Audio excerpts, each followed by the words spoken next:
The boat came before dawn, when Caleb had owned the collapsed fishing cabin for less than 12 hours. He woke under a blue tarp to the sound of an engine missing every third beat. For a few seconds he thought the noise was rainwater, dripping into one of the cooking pots he had arranged beneath the broken roof.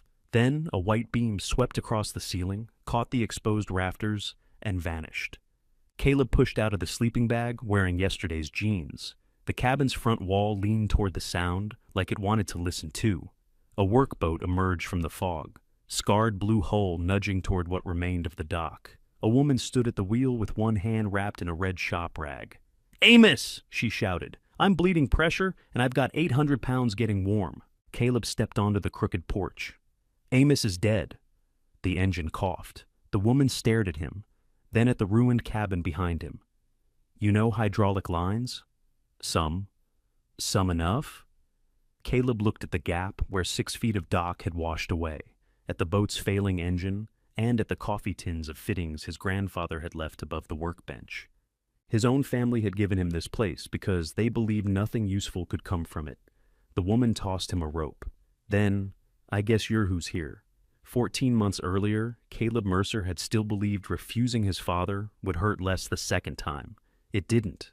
The boat sat on blocks in Bay 3 at Mercer Landing, a 34-foot charter called Sweet Caroline, though there was nothing sweet about the dark hydraulic fluid collecting beneath her stern. Caleb lay on a creeper with his shoulders under the transom and a flashlight clenched between his teeth. Above him, his brother's shoes stopped beside the puddle. Travis never wore shoes meant for puddles. These were brown leather, narrow at the toes, the kind that looked expensive even when they were standing in something expensive. "You about done?" Travis asked.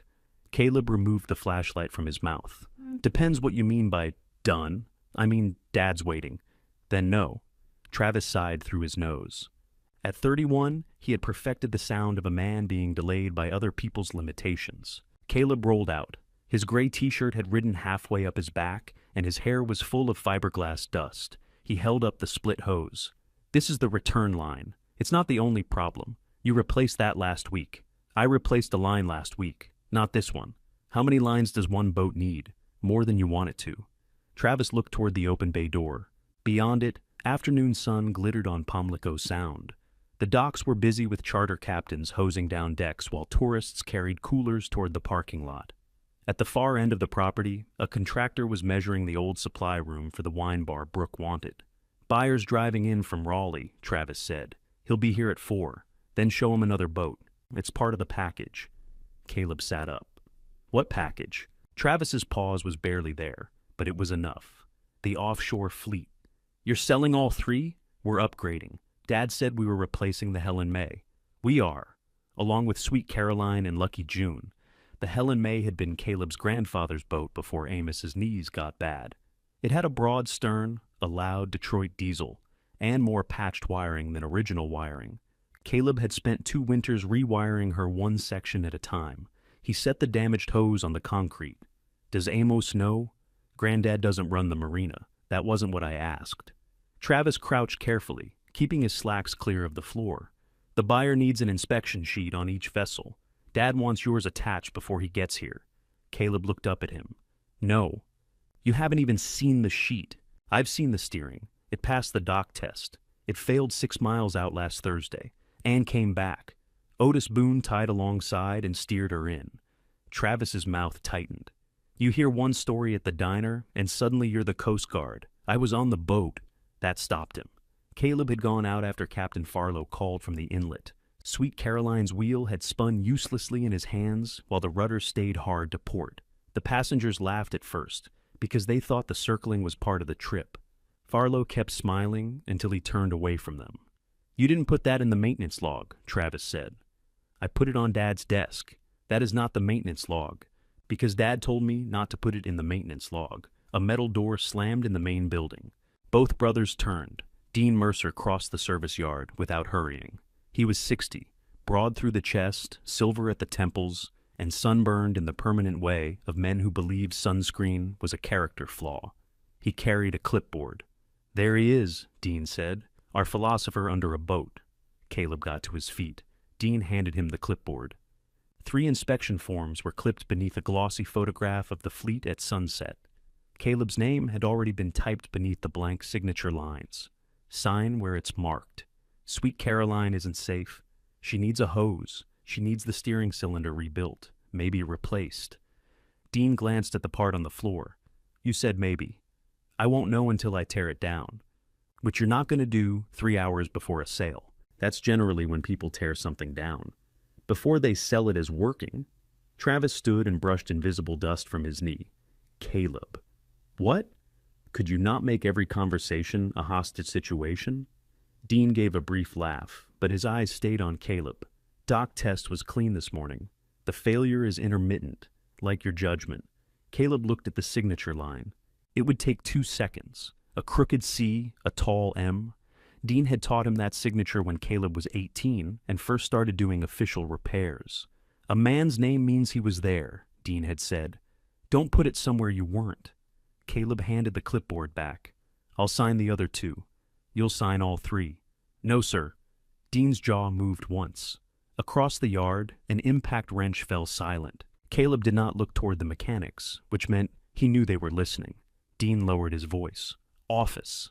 The office smelled of burnt coffee and the cedar air freshener Brooke hung from the vent because she said the marina smelled too much like a marina. A framed photograph of Amos holding a 58-pound cobia hung behind the desk.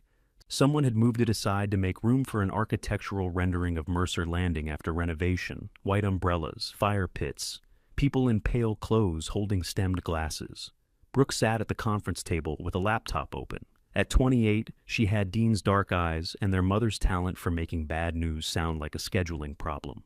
Oh, good, she said. Everybody's sweaty. Dean shut the door.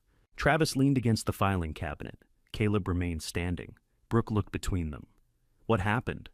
Your brother has decided he's the only honest person in eastern North Carolina, Dean said. I didn't say eastern. Brooke closed her eyes. Caleb. Dean placed the clipboard on the desk. Sign it. Caleb picked up the form and slid it toward Brooke. Red line 7. She did, lips moving slightly. Steering system inspected under load and found in reliable operating condition. It isn't. Dad? It was tested this morning, Dean said. Under load? Caleb asked. Dean ignored him. This sale pays the deposit on 2 new boats. New boats bring better charters. Better charters keep this place alive another generation. Caleb looked at the rendering. Looks like the fishing got in the way of the throw pillows. The fishing pays 12% less every year, Brooke said. Insurance is up, fuel is up, slip rentals are flat. I can show you. I believe you. Then act like it. Caleb rubbed the grease between his thumb and forefinger. He wished Amos were there, though lately Amos had stopped coming to family meetings. He claimed the chairs were uncomfortable. Caleb suspected the people were. Tell the buyer the truth, Caleb said. Take the repair off the price. Travis pushed away from the cabinet. We already gave him the maintenance summary. That summary says no major failures. It wasn't major. Nobody sank. Caleb stared at him. Travis looked away first, but only to check his watch. Dean picked up a pen. You're confusing stubbornness with principle again. And you're confusing getting away with something with being right. The room changed. Brooke whispered, "Oh, for God's sake." Dean came around the desk. You think because you can rebuild a carburetor, you understand what it takes to hold this family together? No. You think your grandfather built this place by wringing his hands every time a machine made a noise? No, sir. Then what exactly do you think? Caleb swallowed. The truth came out quieter than he intended. I think you're asking me because my name makes the lie useful. Dean's face went still. For one strange second, Caleb noticed the wall clock had stopped at 2:17. He wondered how long it had been dead, and how many meetings they had held beneath it without anyone caring. Dean picked up the form, signed Caleb's name, and dropped the pen. Brooke stared at the paper. Travis said nothing. Caleb felt heat climb his neck. You can't do that? I just did. Take my name off. You work for Mercer Landing. Not if that stays. Dean stepped close enough that Caleb smelled coffee and the peppermint he kept in his shirt pocket. You walk out over this. Don't come back tomorrow expecting everybody to admire your courage. I'm not asking anybody to admire me. You never ask. You stand there looking wounded until people offer. That landed where Dean meant it to. Caleb glanced at Brooke. She was studying her laptop. Travis had folded his arms. Dean opened the office door. Go cool off. Be back for the buyer at 4. Caleb did not move. Take my name off the form. Go. Dad. Dean's hand tightened on the doorknob. If you leave this property over one lousy hose, leave your keys. House too. Brooke finally looked up. That's enough. But she said it softly. To the room. Not to either man. Dean kept his eyes on Caleb. You want to make a show of not being a Mercer? Let's see you do it without Mercer money, Mercer tools, or a Mercer roof. Caleb waited for Travis to joke, for Brooke to stand, for somebody to turn the sentence back before it became real. Nobody did. He unclipped the brass keyring from his belt, the office key, shop key, fuel cage key, south gate key, and the blue-painted key to the back door of Dean's house struck the desk one after another. Dean looked down at them. Caleb walked through the service yard, past 2 mechanics who suddenly found the same outboard very interesting. He reached Bay 3 before he remembered his toolbox belonged to the marina. So did the creeper, the flashlight, the clean shirt in his locker. He took only the split hydraulic line from the floor. At the edge of the parking lot, Brooke caught up with him. Her sandals slapped the pavement. Caleb, wait. He stopped but did not turn. She pressed something into his hand, his truck key, removed from the ring.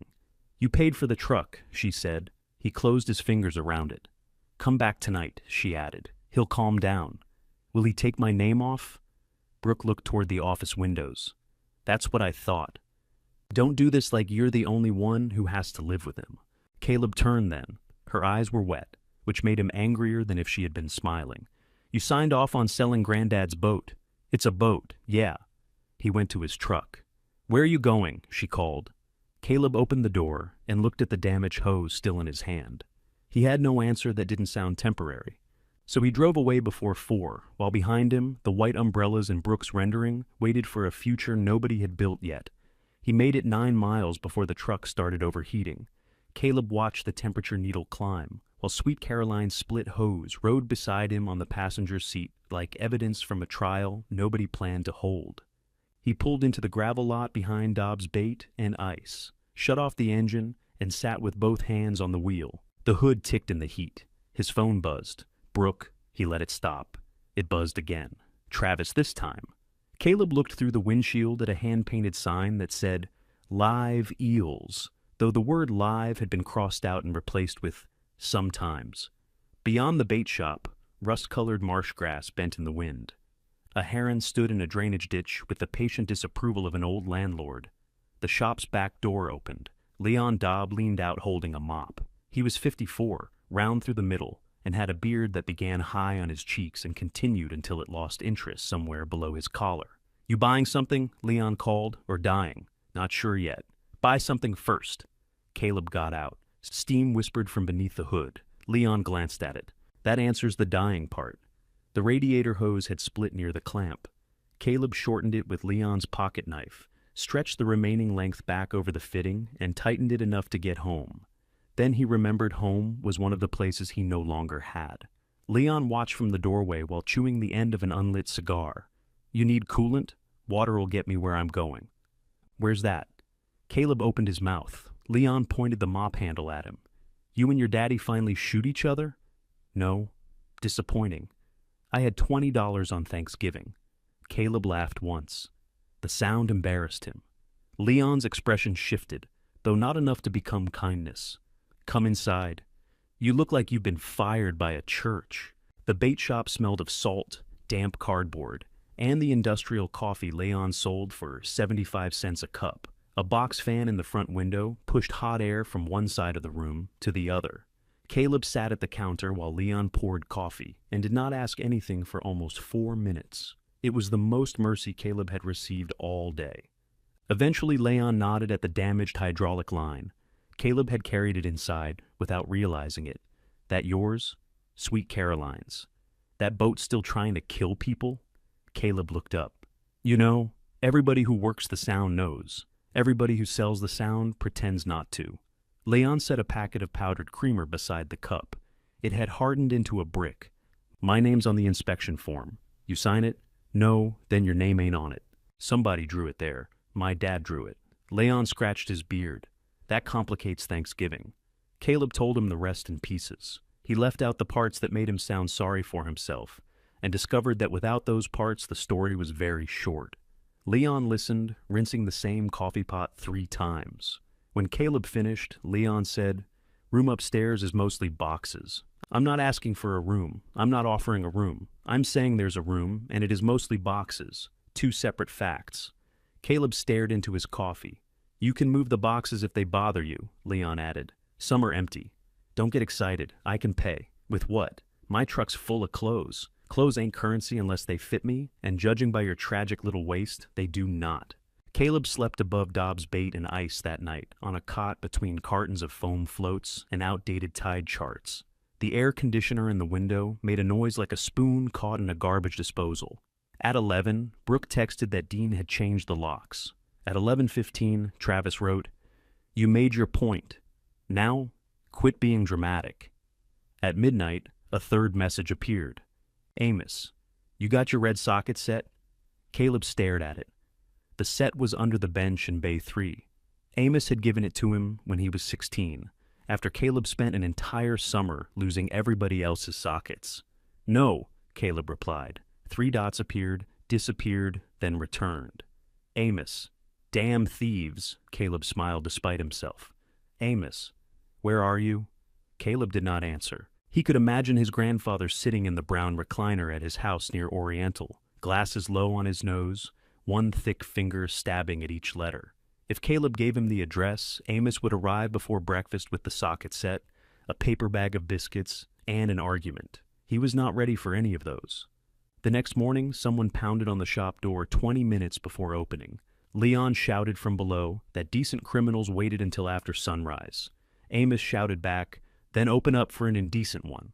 Caleb came downstairs in his socks. His grandfather stood outside with the red socket set in one hand and a paper bag darkened by biscuit grease in the other.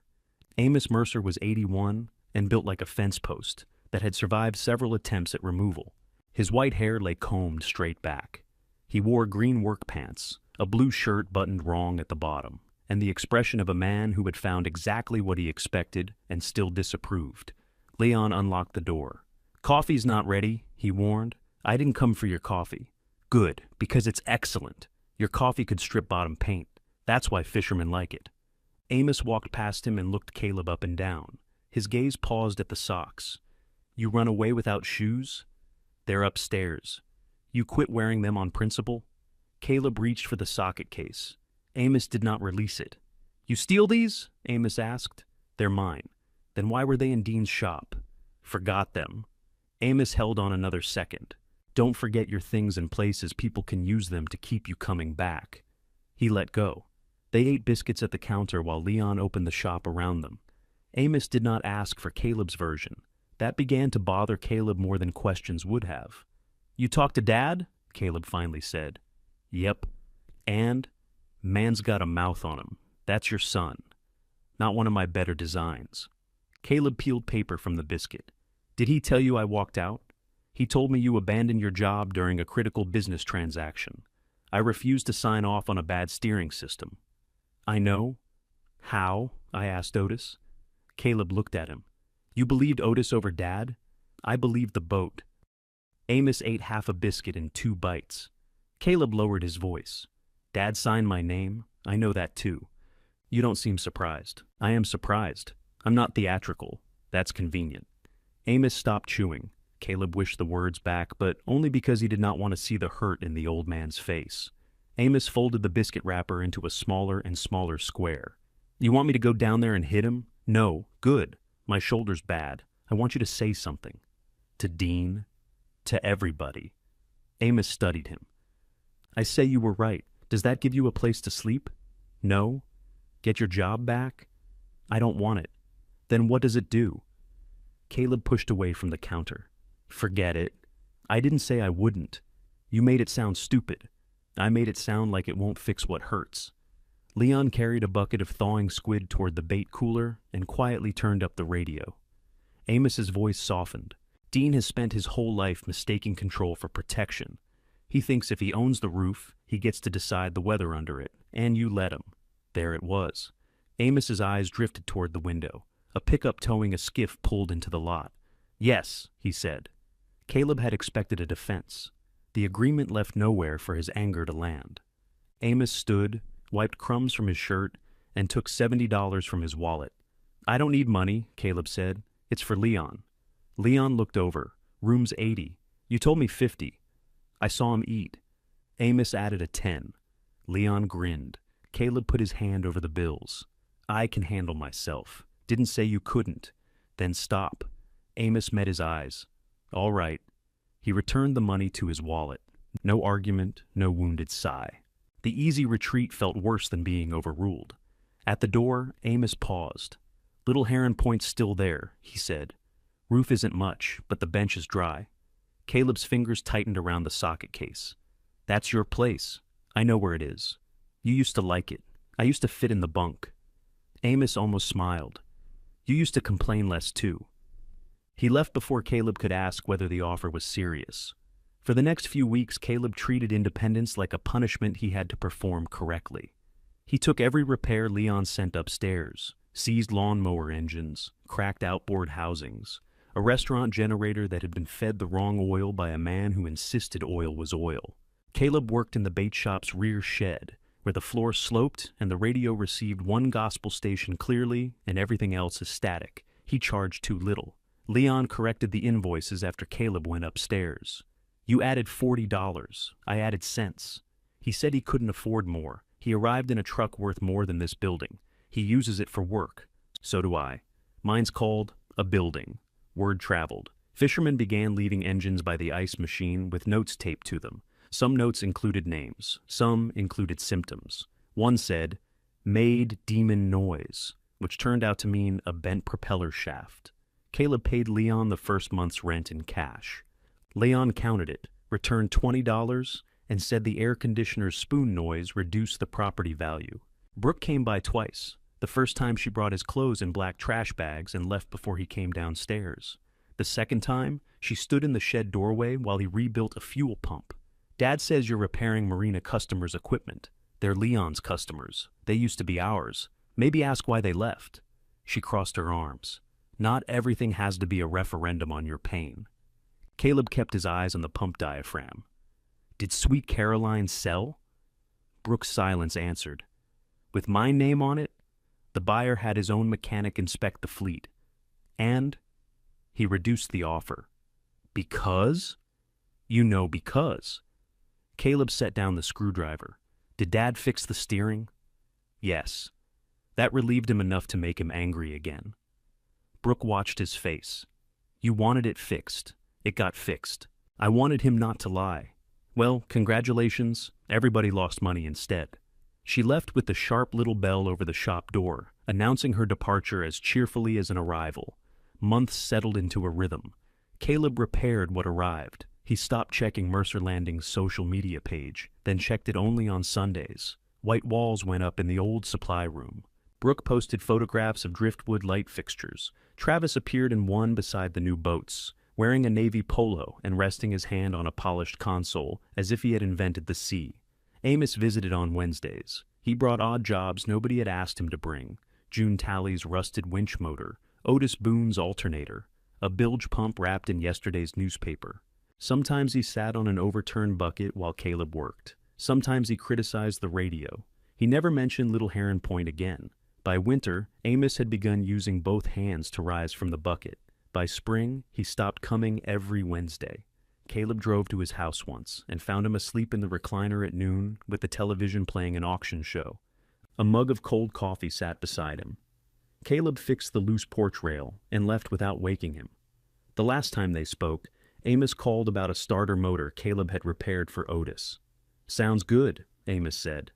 "It better. I rebuilt it twice. First time not take. First time took fine. I didn't trust it. That'll wear you out."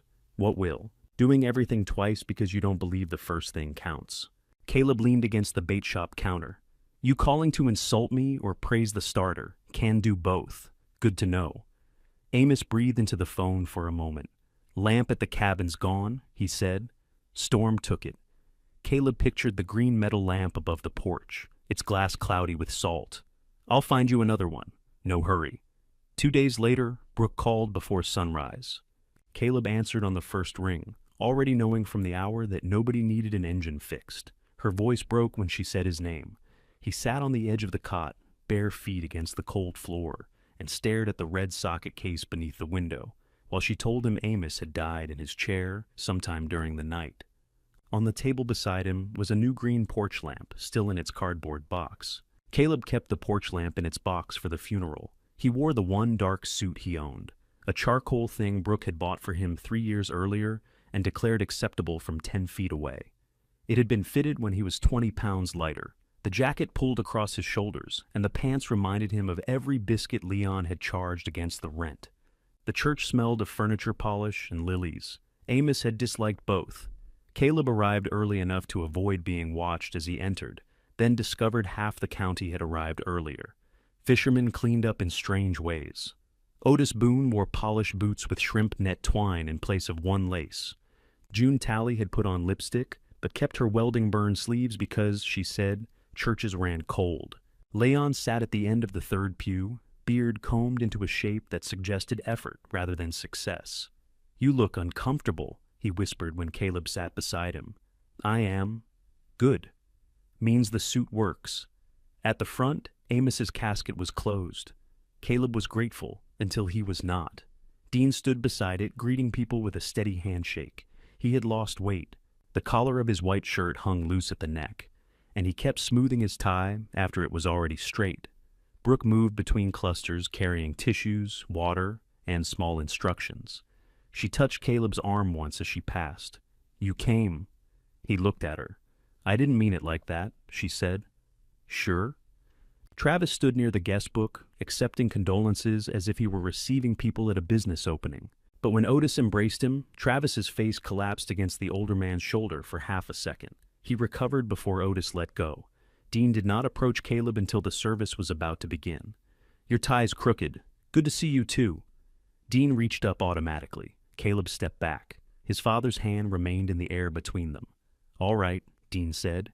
He took his place in the front pew with Travis and Brooke. Caleb stayed with Leon. The minister talked about Amos's dependability, his marriage of 49 years, and his devotion to family.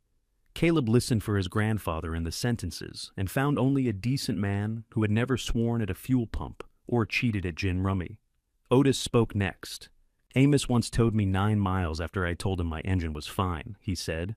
"Never said I told you so." Which was worse, because he looked like it for 9 miles. A low laugh passed through the church. June told them Amos had taught her to weld aluminum by standing behind her and saying, "Too hot," until she threatened to weld his truck doors shut. More laughter. Then Dean went to the lectern. He unfolded a piece of paper, but did not look at it. "My father believed the work was love." Caleb stared at the back of Dean's head.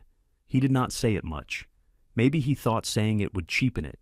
If he fixed your steps, changed your oil, brought fish you didn't ask for, that was him saying something.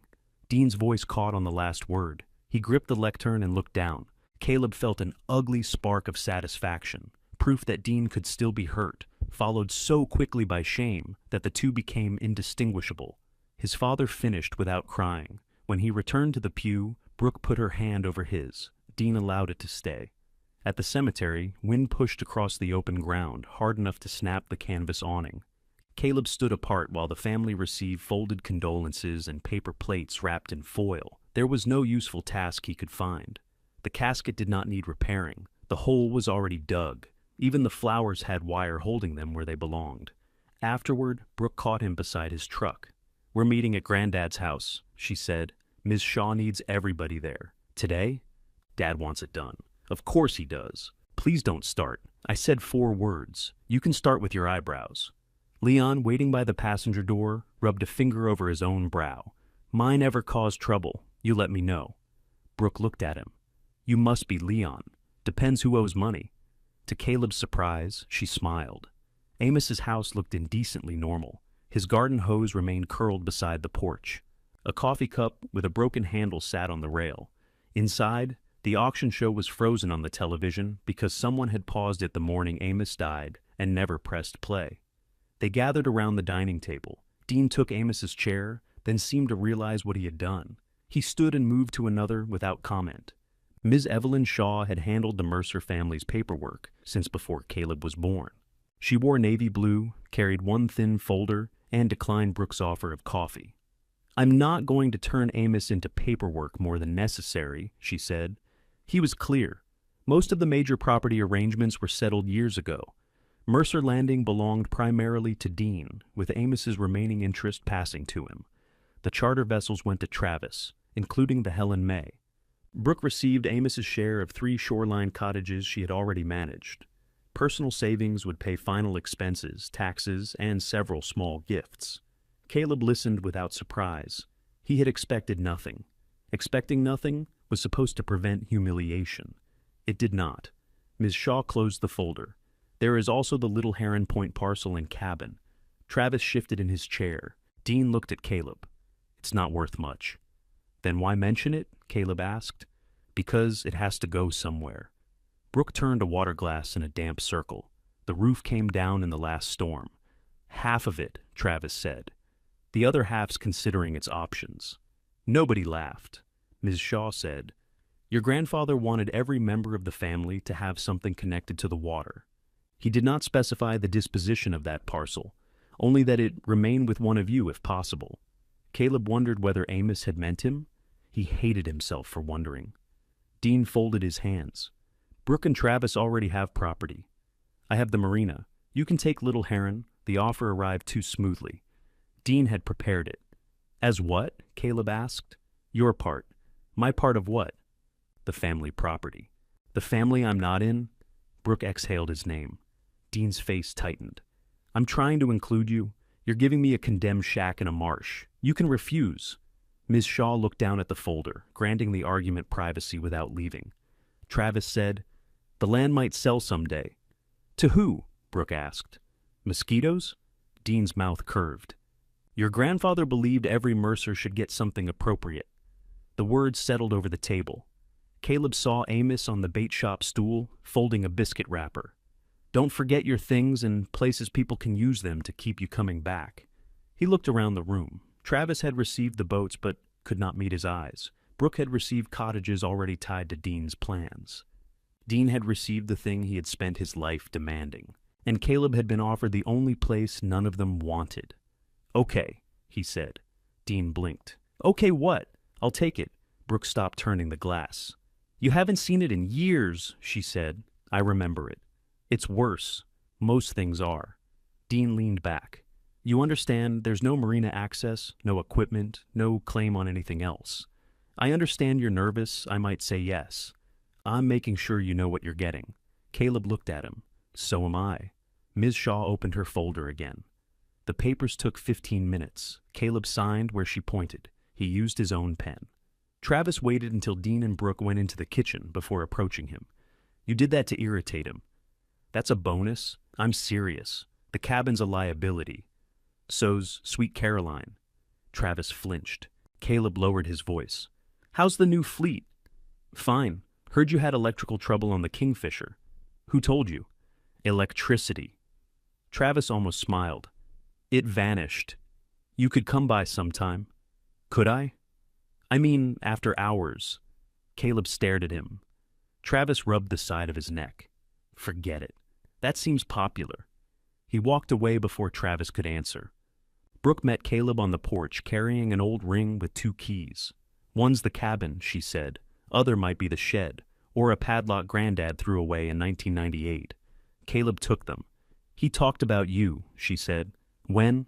All the time?" He could have called. He did call. The porch boards creaked beneath Caleb's shoes. Brooke looked tired enough to be honest. "You're mad he didn't fix it." "I'm mad he knew." "Knew what? What Dad was like." She glanced through the screen door. Dean stood in the kitchen with his back to them, washing coffee cups nobody had used. "We all knew," she said. That did not make Caleb feel less alone. Little Heron Road disappeared beneath water twice before Caleb reached the cabin. He waited for the tide to pull back, then drove through ruts deep enough to scrape the truck's frame. The place appeared beyond live oaks bent by years of wind. One corner of the roof had fallen inward, taking most of the kitchen ceiling with it. The porch sagged. Marsh vines climbed the chimney. What remained of the dock reached into the sound like a broken finger. Caleb stood in the yard with the boxed lamp under one arm and Amos's keys in his hand. "Appropriate," he said. The front door key still worked. Inside, damp had swollen the floorboards and peeled wallpaper from the walls. A dead crab lay beneath the table. Caleb could not imagine how it had gotten there and respected the effort. The workbench along the back wall remained dry. Above it, coffee tins were arranged on 2 shelves, each labeled in Amos's blocky handwriting. Brass, fuses, clamps, O-rings, things that don't fit. Caleb opened the last one. It was full. He spent the afternoon clearing broken boards, stretching a tarp across the missing roof, and testing the old hand pump. Muddy water came first, then clear. The electric line was dead, so he could not install the lamp properly. He screwed it above the porch anyway, its new green shade catching the last light. By dark, his shoulders shook from fatigue. He heated canned soup on a camping burner and ate it from the pot. There was no signal on his phone, no traffic on the drowned road, no sound except insects, water, and the tarp snapping overhead. He slept in his jeans because the cabin had no lock he trusted. Sometime in the black hour before morning, an engine woke him. Caleb pushed outside and watched a workboat limp through the fog. A woman at the wheel called for Amos. Her hand was wrapped in a red rag. Her hydraulic line was bleeding, and her catch was getting warm. By the time she tossed the rope, Caleb understood why Amos had kept the fittings. He caught it, wrapped it around the porch post because the nearest dock cleat was underwater, and shouted, "Easy on the throttle!" The woman leaned over the rail. "You always fix boats barefoot?" Caleb looked down. "One time only." "Good, because that's upsetting." The boat struck the broken dock hard enough to shake loose a board. Caleb jumped the gap, landed badly, and nearly went into the water. The woman hauled him upright by his shirt. "You sure you're who's here?" she asked. Caleb looked toward the new green lamp above the ruined porch, then at the tools waiting in the cabin. "No," he said, "but tie off anyway." The woman tied the stern line to a piling that moved 3 inches when the rope tightened. "I don't like that," Caleb said. "I don't like any of this." She killed the engine. The sudden quiet exposed water slapping the hull and the wet hiss of pressure escaping somewhere below deck. Caleb crouched beside the steering ram. Hydraulic fluid had spread in a dark sheet across the compartment. What happened? Turned east past Branch Shoal. Wheel got soft. Then it got philosophical. What does that mean? It stopped believing turns mattered. He found the failed line behind a metal bracket. It had rubbed against the sharp edge until the outer jacket wore through. Amos would have spotted it months ago. Caleb heard the thought in his grandfather's voice and resented both of them. "Your name?" the woman asked. "Caleb." She waited. "Mercer." That made her lean closer. In the first gray light, he saw a long face, dark hair knotted beneath a faded red cap, and a thin scar through one eyebrow. "Dean's Caleb?" Caleb looked into the compartment. "Depends who's asking." "Mara Velez." She offered the hand without the red rag. Caleb shook it. "Amos mentioned a Caleb," she said. "What did he say?" "That you could hear a bad bearing through a wall." Caleb tried not to show how much the small sentence cost him. "He say anything else?" "Sure." Mara climbed down into the compartment beside him. Caleb waited. She pointed at the damaged fitting, mostly about boats. The line used an older flare size Caleb had not seen in years. He searched the first coffee tin, then the second. The one labeled brass held elbows, couplers, compression sleeves, and 3 objects that looked as if they had been invented during an argument. Mara stood in the doorway watching him. "You finding something?" "I'm being judged by dead hardware." Amos labeled everything. He labeled a tin, things that don't fit. They don't. Caleb found the correct adapter beneath 2 corroded washers. He held it up. Mara smiled for the first time. "See? The hose itself could be shortened past the worn section, but not by enough." Caleb needed another foot. He searched under the bench and found coils too narrow, too stiff, or cracked by age. "What's the nearest place open?" Mara asked. "Leon's in about an hour. Mercer Landing has parts. Mercer Landing opens at 7. It's 6:15. I don't have a key." She studied him. "Thought that was your family's marina." "It is." "And you don't have a key." "Nope." "Do you have shoes?" "Nope." Mara pulled off her cap, rubbed her forehead, and put it back on. Strong operation so far. Caleb found a length of hose attached to an old hand control valve beneath the bench. It was faded but uncracked. He bent it, checked the jacket, then tested the fittings against Amos's adapter. This might get you to the buyer. Might? I can tell you yes if you prefer prettier lying. She looked at him for a beat too long. No, she said. Might's fine. He cut the salvage line and assembled the repair while Mara held the flashlight.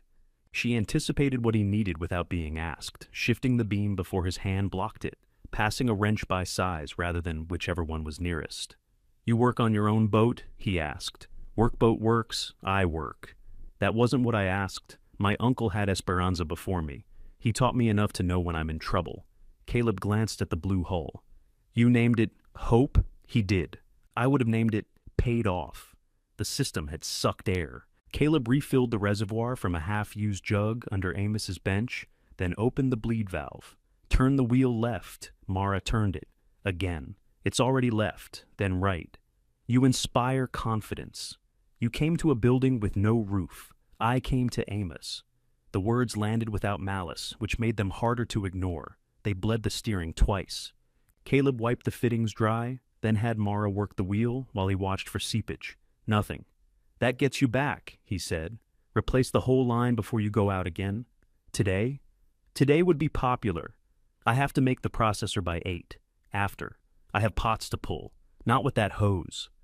Mara gave him the look of someone accustomed to receiving opinions she had not purchased. How much? Caleb looked at the salvage line. Amos's fluid. The fitting he had found in a coffee tin. 40. For 2 hours before sunrise? Hour and 10 minutes. For knowing where a dead man kept an adapter nobody else carries? He wiped his hands. 50? I'll pay you when I sell. All right, you don't know me. You know where I live. Mara glanced at the fallen kitchen roof. That argument needs work. She started the engine. It still missed, though less dramatically now. What's that cough? Caleb asked. Injector. How long? Since March. What month do you think it is? The month I can't afford injectors. She backed Esperanza away from the dock, testing the wheel in both directions. Before turning toward open water, she called, You got a phone? Somewhere inside. Give me the number. He shouted it twice over the engine. Mara entered it with one thumb, then held up the screen. I'm texting so you have mine. What if I don't want it? You'll want the $50. The boat disappeared into the brightening fog. Caleb stood on the broken dock until the engine noise faded. His bare feet were black with mud and hydraulic fluid. Behind him, the cabin looked worse in daylight. The tarp had pulled loose at one corner. Rainwater had soaked his sleeping bag. A raccoon or other criminal had punctured the soup can he left by the porch. His phone showed 3 missed calls from Leon, 2 from Brooke, and a text from Mara. You are officially saved under Barefoot Maybe. He changed it to Mara Velez and immediately felt foolish. Leon answered his return call with, You dead? Not today. You weren't upstairs. I went to the cabin. You spending the night there? Did Roof spend it with you? Mostly. Leon was quiet. Caleb picked up a piece of fallen ceiling and tossed it into the growing pile outside. Somebody came by for Amos, he said. Who? Mara Velez. Leon whistled. Crab Mara. Is there another kind? There's Church Mara, but she lives in Virginia and thinks dancing is foreplay for damnation. Why do you know that? I sell bait. People confess around frozen shrimp. Caleb told him about the line. Charger? Leon asked. 50? Did she laugh? No, she likes you. She left. Exactly. Caleb told him he would return for the rest of his clothes. Leon paused again. No hurry. Rooms paid through Tuesday. I paid through the month. Then definitely no hurry. The call ended before Caleb could say, thank you. He spent the rest of the morning trying to make one room weatherproof. Beneath a warped cabinet, he found an unopened roll of heavy plastic. Amos had stored nails in a pickle jar, sorted by length. Caleb built a temporary wall between the dry back room and the collapsed kitchen, then reinforced the tarp with rope tied through pieces of garden hose so the grommets would not tear. Every solution led to 2 new problems. The sill beneath the west wall was soft. 3 porch joists had rotted through. The dock ladder had 1 rung and a family of barnacles. The old wood stove drew badly enough to smoke him out before noon. He wrote a list on the back of a bait receipt. Roof, power, dock, floor, road, money.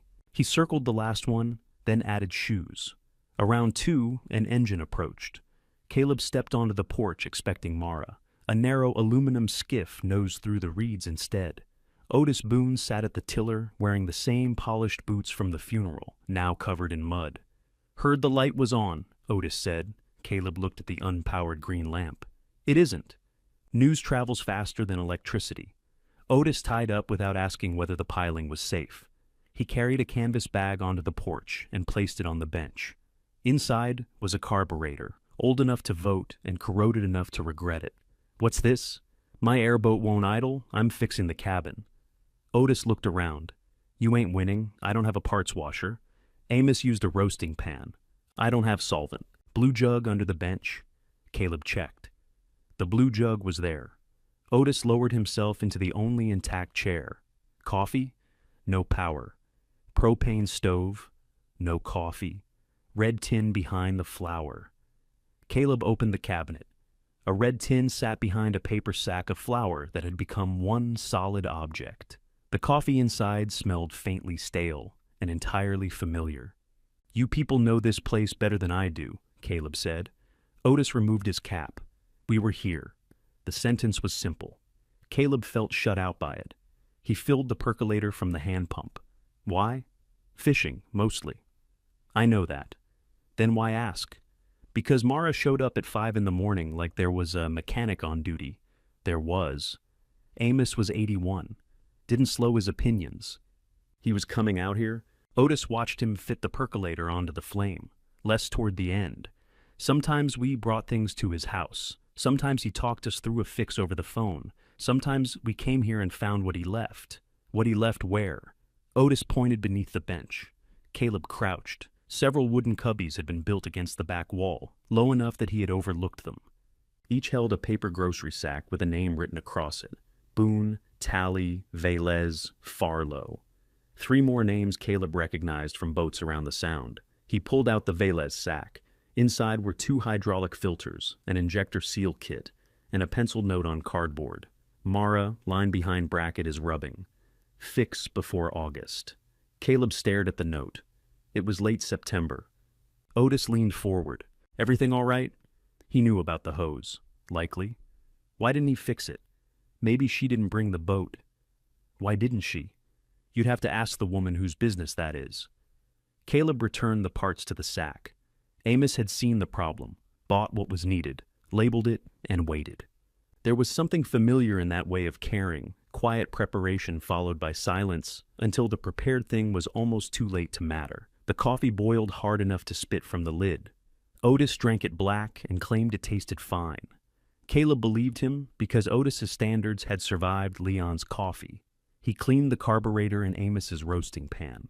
Otis held parts and talked about everything except the cabin, shrimp prices, the new dock lights at Mercer Landing, a man in Bayboro who had tried to clear a fuel line with compressed air and launched gasoline into his own hat. The airboat carburetor needed a gasket Caleb did not have. He cut one from sheet material in Amos's cabinet. When Otis left, he put $40 beneath the red coffee tin. Caleb found it 10 minutes later and ran to the porch, but the skiff had already entered the reeds. At 4, Mara returned. Esperanza rode lower in the water. Though the crab bushels were gone, she brought 2 new bushels, one balanced on each hip as she crossed the broken dock. Caleb stared at them. "You sold the crabs, then bought them back? These are a different personality of crab. I said $50, so take the money." She tucked folded bills into his shirt pocket. "What are these?" "Your crabs." "I don't need 2 bushels. Then you need friends. I don't have anywhere to cook them." Mara looked toward the cabin chimney. "You got a pot?" "No." She walked past him. "Amos has one under the bunk." Caleb followed her inside. "You know where everything is, too?" "Not everything." She pulled a dented stock pot from beneath the bunk and held it up. "Just the important stuff." "That pot has a dead spider in it," Caleb said. Mara tipped the pot. The spider fell onto the floor and scurried beneath the bunk. Not anymore. She carried the pot to the hand pump, while Caleb built a fire outside. He had boiled crabs before, but never without a proper burner, newspaper, seasoning, or a table that did not tilt toward the marsh. Mara found a rusted grate behind the shed and balanced it over 2 cinder blocks. What do you season with? Caleb asked. Whatever Amos has. He's been dead a week. Seasoning lasts. She returned from the cabin with a yellow can of spice blend and a bottle of vinegar clouded with age. Caleb examined the vinegar. This may be older than I am. It's had time to improve. Things don't improve just because nobody touches them. Mara looked at the cabin. Good point. Caleb called Otis because 2 bushels were absurd for 2 people. Otis called June Talley without asking. June called Leon because she wanted to know whether Caleb had actually left his father's marina, or if people had exaggerated for entertainment. Leon arrived with corn, a folding table, and a loaf of white bread. You had food? Caleb asked. I own a bait shop, not a graveyard. You charged me for stale crackers last month. They were vintage. June came in a welding truck painted yellow beneath 20 years of soot. She was 59, tall and narrow, with close-cropped gray hair and 1 silver hoop in each ear. She stepped out carrying a toolbox. I thought we were eating, Caleb said. We are. What's the toolbox for? June looked at the porch. Emotional support. They spread newspaper over the folding table and ate while the last light turned the sound pink. Caleb cracked claws with the handle of a screwdriver until June took it from him and produced a wooden mallet from her toolbox. Mara sat across from him, sleeves pushed past her elbows. Without the red cap, her dark hair fell loose enough to keep catching in her mouth. Each time it did, she tucked it back with increasing annoyance. So, how'd you know Amos? Caleb asked. She sucked seasoning from her thumb before answering. My uncle Mateo fished with him. On the Helen May, before she got painted pretty. Amos hired him when nobody else would.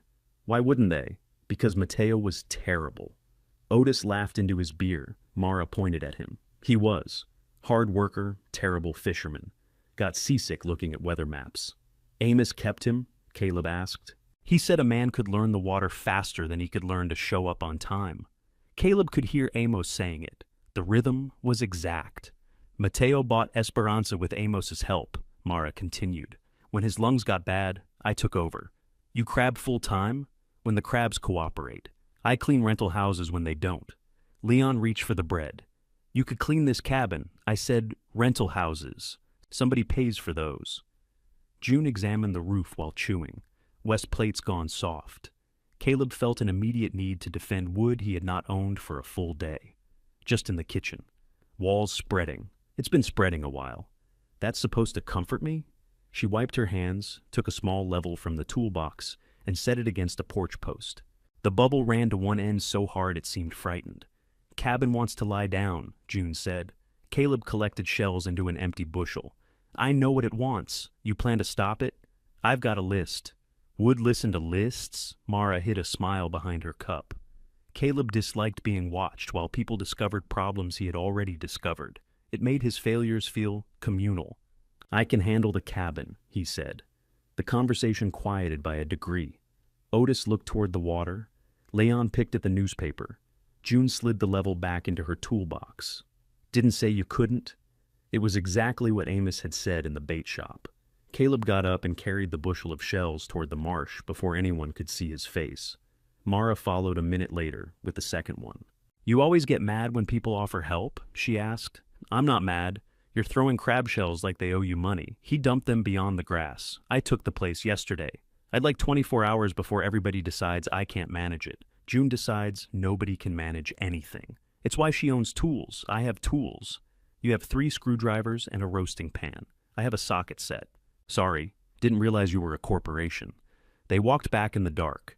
Otis had lit 2 kerosene lanterns. Their glow warmed the cabin windows and softened the tarp enough that, from the yard, the place almost looked whole. Mara stopped beside him. You know why I brought the crabs? Because they were a different personality. Because Amos would have fed everybody after a repair like that. I'm not Amos. No. The answer came too quickly. Mara adjusted her grip on the empty bushel. He would have charged $20 and insulted my steering. You charged $50 and fell off your own dock. Nobody's confused. Caleb laughed before he could stop himself. She bumped the bushel against his leg. Let people bring what they know. You can still be the one who stays. The others left after 10. June took measurements before she went and refused to explain what they were for. Otis carried the roasting pan to the pump, washed it, and returned it beneath the workbench. Leon packed leftover corn into a grocery bag for Caleb's breakfast. Mara was last. At the boat, she pointed toward the coffee tins.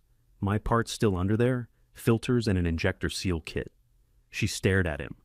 Injector seals? Amos had them. Of course he did. He left a note about the hydraulic line. Mara's mouth pressed flat. Said it was rubbing, Caleb continued. Said fix before August. I know what month it is. Do you? She stepped aboard Esperanza. Why didn't you bring it to him? Caleb asked. Because he was getting tired. He bought the parts. I didn't ask him to. Maybe he wanted you to. Mara untied the stern line with a sharp pull. Maybe I wanted him to sit in his chair and stay alive.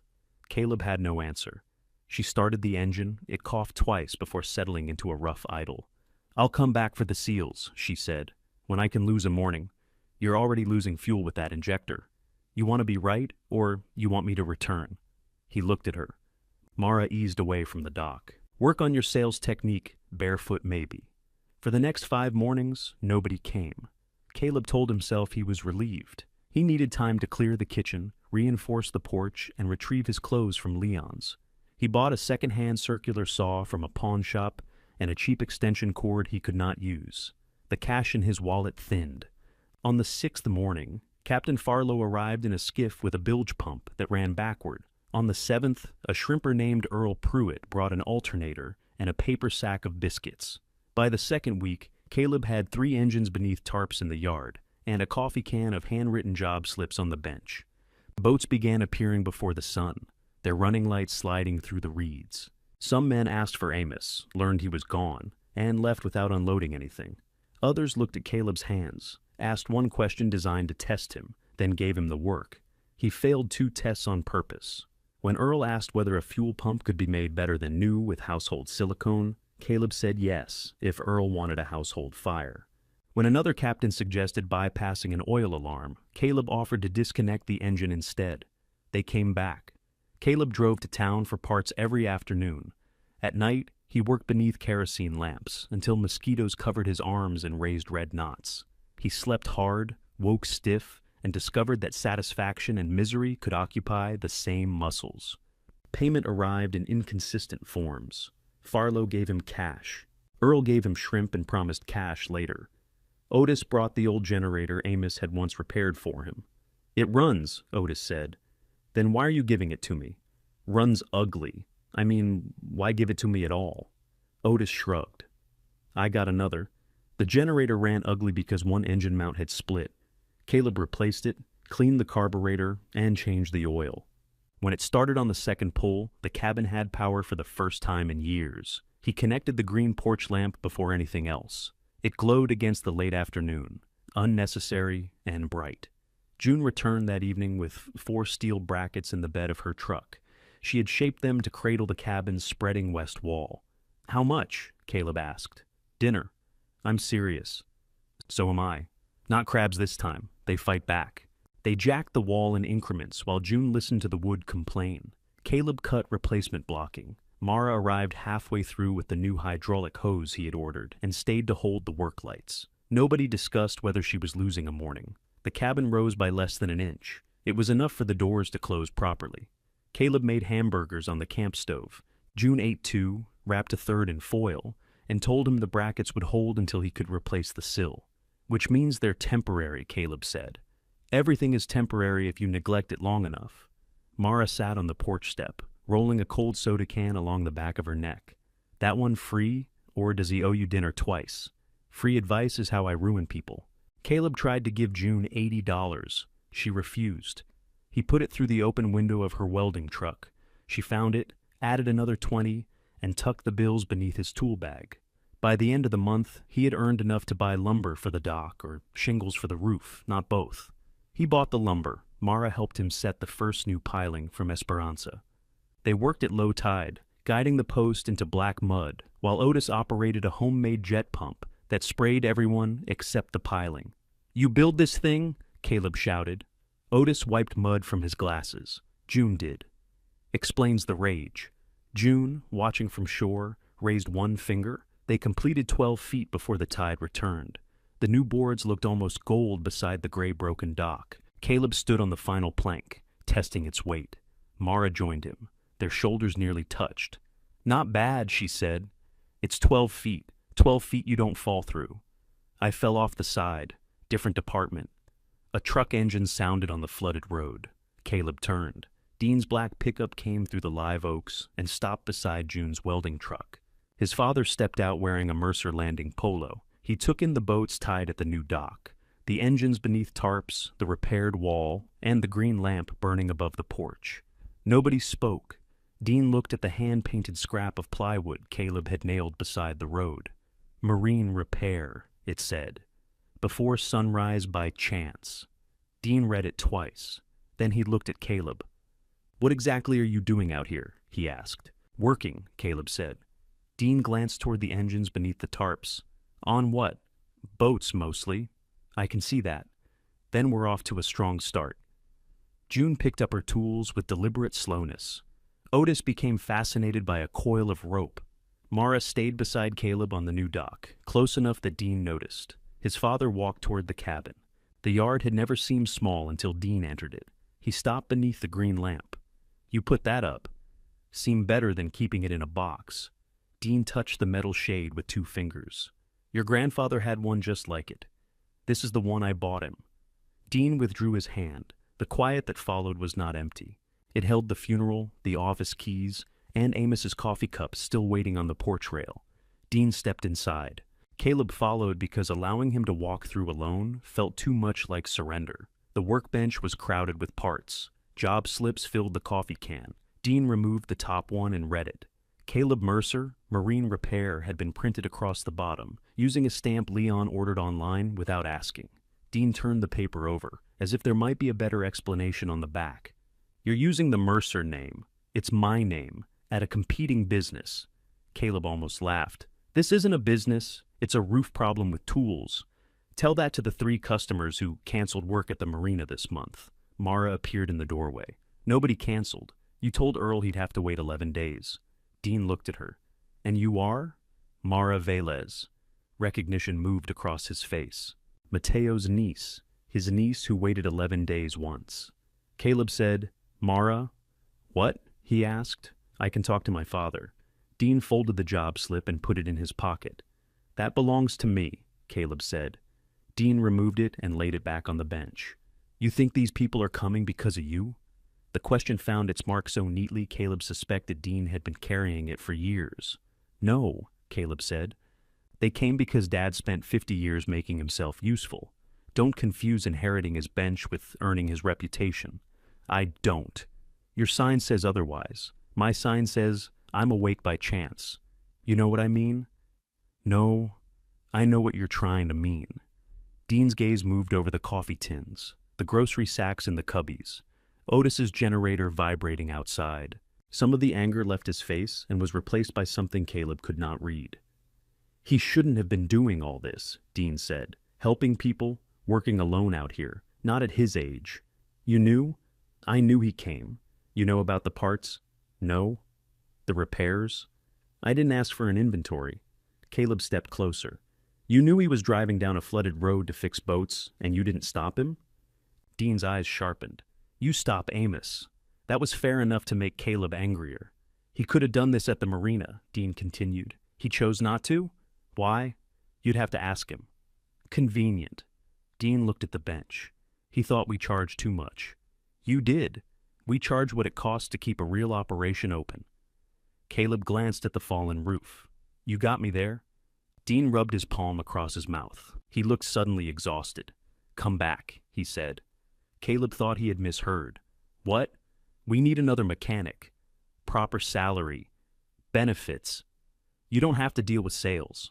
Mara moved away from the doorway. Outside, June started loading her truck louder than necessary. Caleb stared at his father. "You came to offer me a job? I came to see what you were doing. And now? Now I'm offering you a way out before that roof kills you.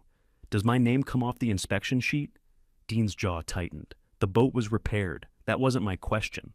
The sale is done. My name. Nobody was hurt." Caleb nodded once. "Then nobody needs me back." Dean turned toward the door. "Stop using Mercer on your invoices," he said. Caleb felt the room narrow around them. You don't own it. I built the business attached to it. Amos built it, and I kept it alive. You're putting a wine bar where fishermen bought gloves, because fishermen buy one pair of gloves and complain about the price for 6 years. Despite himself, Caleb almost smiled. Dean saw it, and for a second they were standing in an easier time, arguing over something that did not matter. Then Dean said, "You want your own life? Build it with your own name." He crossed the yard. Before reaching his truck, he stopped at the fresh dock piling and pressed his boot against it. "You didn't brace the shoreside. We're not finished. Current comes hard after a north wind. Brace it before then." Caleb hated that he was right. Dean drove away without looking back. Everyone waited until the truck disappeared among the trees. June pointed at the piling. "He's right." "Thank you, June. Truth doesn't become less true because an ass carries it." Otis coiled the rope. "Sometimes becomes louder." Mara watched Caleb. "You going back?" "No." "You answered fast." "It's an easy question. Those usually need the slowest answers." He walked inside and took the stamped job slip from the bench. The name looked different now. Caleb Mercer, Marine Repair. Amos had not left him a reputation. He had left coffee tins, old parts, and people willing to test whether Caleb deserved another morning. Dean was wrong about the sign, but not entirely wrong about the rest. Caleb tore the bottom strip from the job slip. Leon arrived the next day carrying a plank painted white and a paper bag of breakfast sandwiches. "I heard your father visited." "Who told you?" "The county. He left 20 minutes ago. County's having a fast day." Leon set the board on the bench. "I made you a proper sign." Across it, in blue letters, he had painted Mercer's First Light Marine. Beneath that, "If the lamp's on, come in." Caleb ran his thumb over the apostrophe. "That's good," he said. "I know. Painted bait signs for 11 years before I got this handsome." Caleb took a brush from the shelf and opened the can of green paint June had used on the porch brackets. Leon watched him cover Mercer's one letter at a time. "Bad spelling?" he asked. "Names too long?" When the paint dried, Caleb hung First Light Marine beside the road. The smaller line remained. "If the lamp's on, come in." The first customer beneath the new sign was Mara. She brought Esperanza in at low tide and handed Caleb Amos's sack of injector parts. "I've decided to stop enjoying the engine's personality." "Smart." "How long?" "If nothing breaks, 4 hours. Something always breaks. 6. They worked side by side in the engine compartment. Mara removed the fuel lines while Caleb cleaned the injector seats. The space was cramped and hot. Their knees bumped whenever either shifted. "You can go do something else," Caleb said. "It's my boat. I'm aware. It's written on everything you own." Mara Velez had been etched into the toolbox, burned into the handle of a crescent wrench, and written in permanent marker across the fuel filter housing. "People borrow," she said. "People return. No, people say they will." He handed her a socket. "Who didn't?" "My uncle." Caleb waited. Mara fitted the socket over the retaining nut. "Mateo left me the boat when he went to live with his sister in Arizona. Said salt air was killing him. That's not borrowing.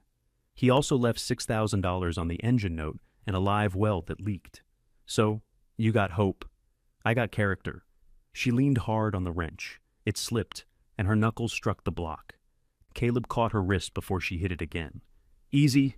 I know. You're bleeding. That keeps happening around here." He cleaned the scrape with a rag. Her hand remained in his longer than the injury required. Hydraulic scars crossed her knuckles. One thumbnail was split down the center. Mara looked at his fingers around her wrist. Caleb let go. "Wrong socket," he said. "You handed it to me. Testing you. You failed." They completed the seals without breaking anything. When Caleb started the engine, the cough vanished. Esperanza settled into a deep, even idle that seemed too dignified for her scarred hull. Mara stood at the wheel listening. Caleb listened too. A smooth engine changed the air around it. No missing beat to anticipate. No stumble waiting to return. "What do you hear?" she asked. "Injector 3's still a little dirty." She narrowed her eyes. "Kidding." Mara smiled toward the sound so he could pretend not to notice. He wrote an invoice for parts plus $60 labor. She read it. 6 hours, 5.5, $60. "You helped. I held tools and injured myself. Apprentice rate. Charge me what it cost. That is what it cost. No. That's what makes you comfortable asking. Caleb took the paper from her. You want me to add a nuisance fee? I want you to still be here in January. I'll be here. With what roof? The question irritated him because he had spent the previous night shifting buckets beneath 3 new leaks. I've got money coming in. You've got Earl's promise, Farlow's check, he asked you not to deposit until Friday, and $40 Otis hides under kitchen items. How do you know what Otis does? He hid money under my bait freezer for 12 years. Caleb set the invoice on the console. I'm not charging people marina prices. There are numbers between Free and Dean.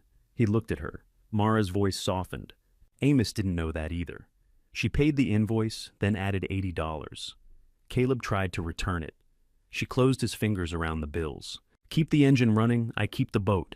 Keep the boat, I work. That's not charity. It's too much. It's what the repair was worth to me. She untied before he could argue. That evening, Caleb sat at Amos's bench with every invoice spread in front of him. He added what he had earned, subtracted parts, fuel, lumber, and the saw.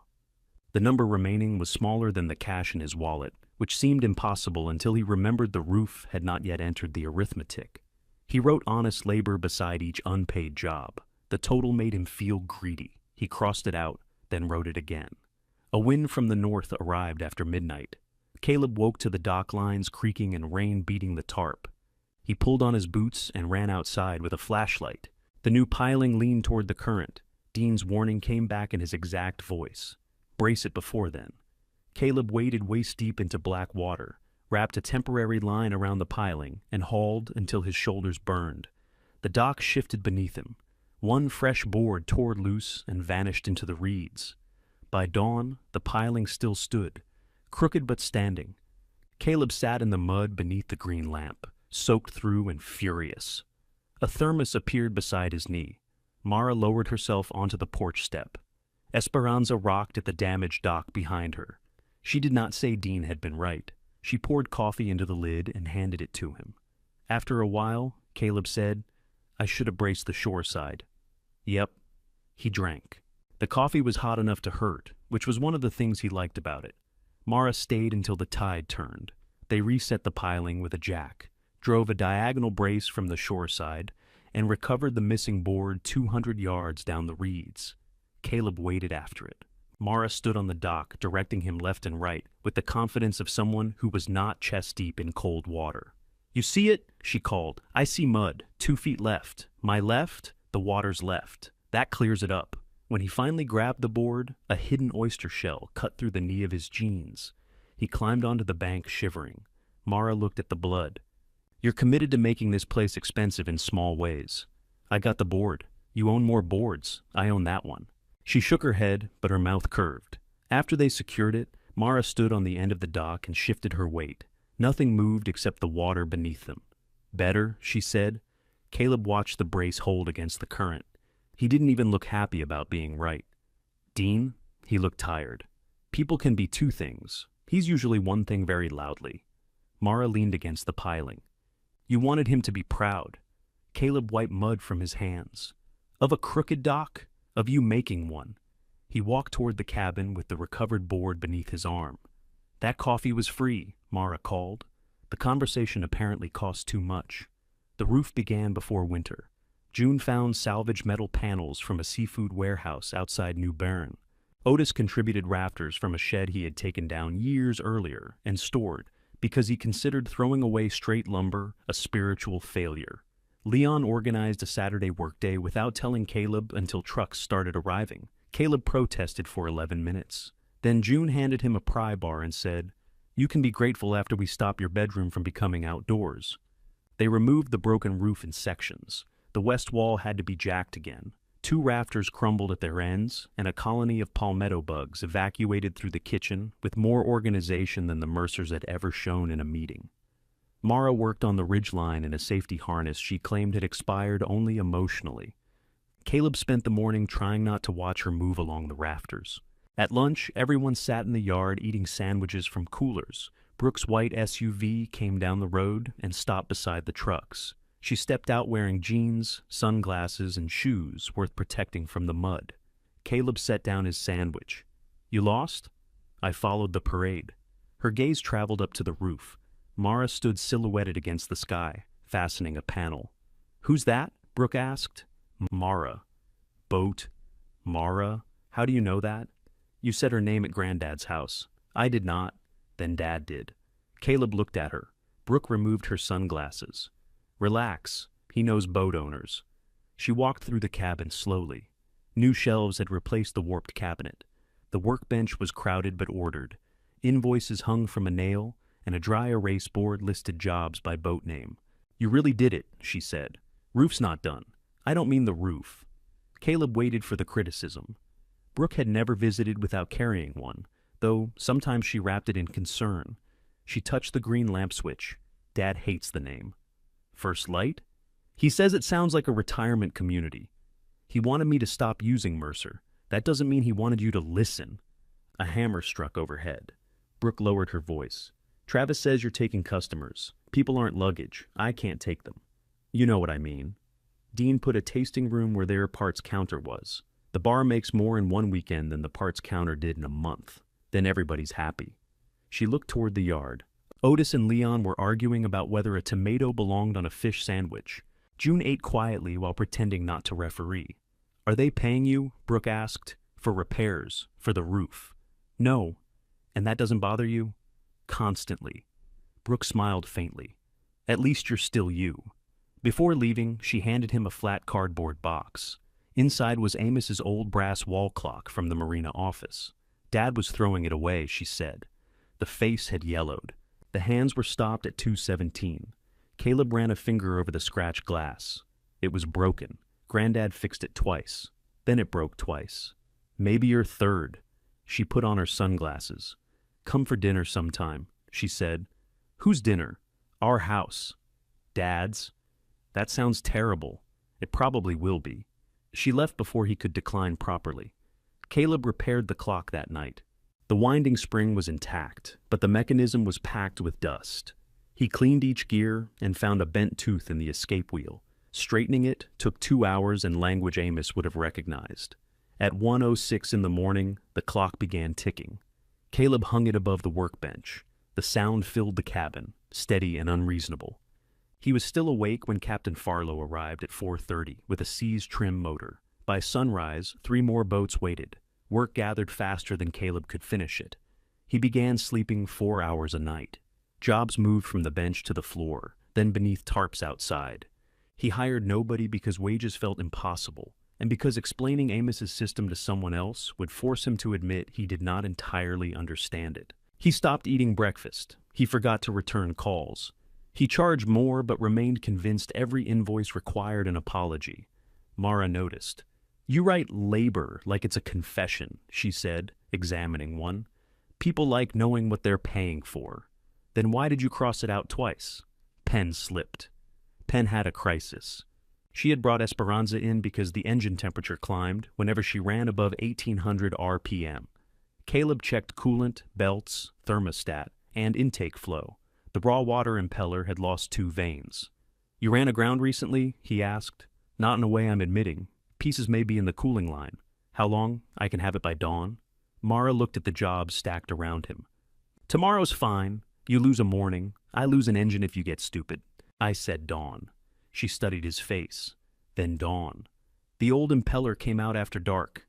Caleb found 1 broken vane in the pump housing. The second was not in the inlet hose or heat exchanger elbow. He flushed both directions, found nothing, and convinced himself it had passed through. At midnight, a shrimper arrived with a bad starter. At 2, Farlow returned for the trim motor.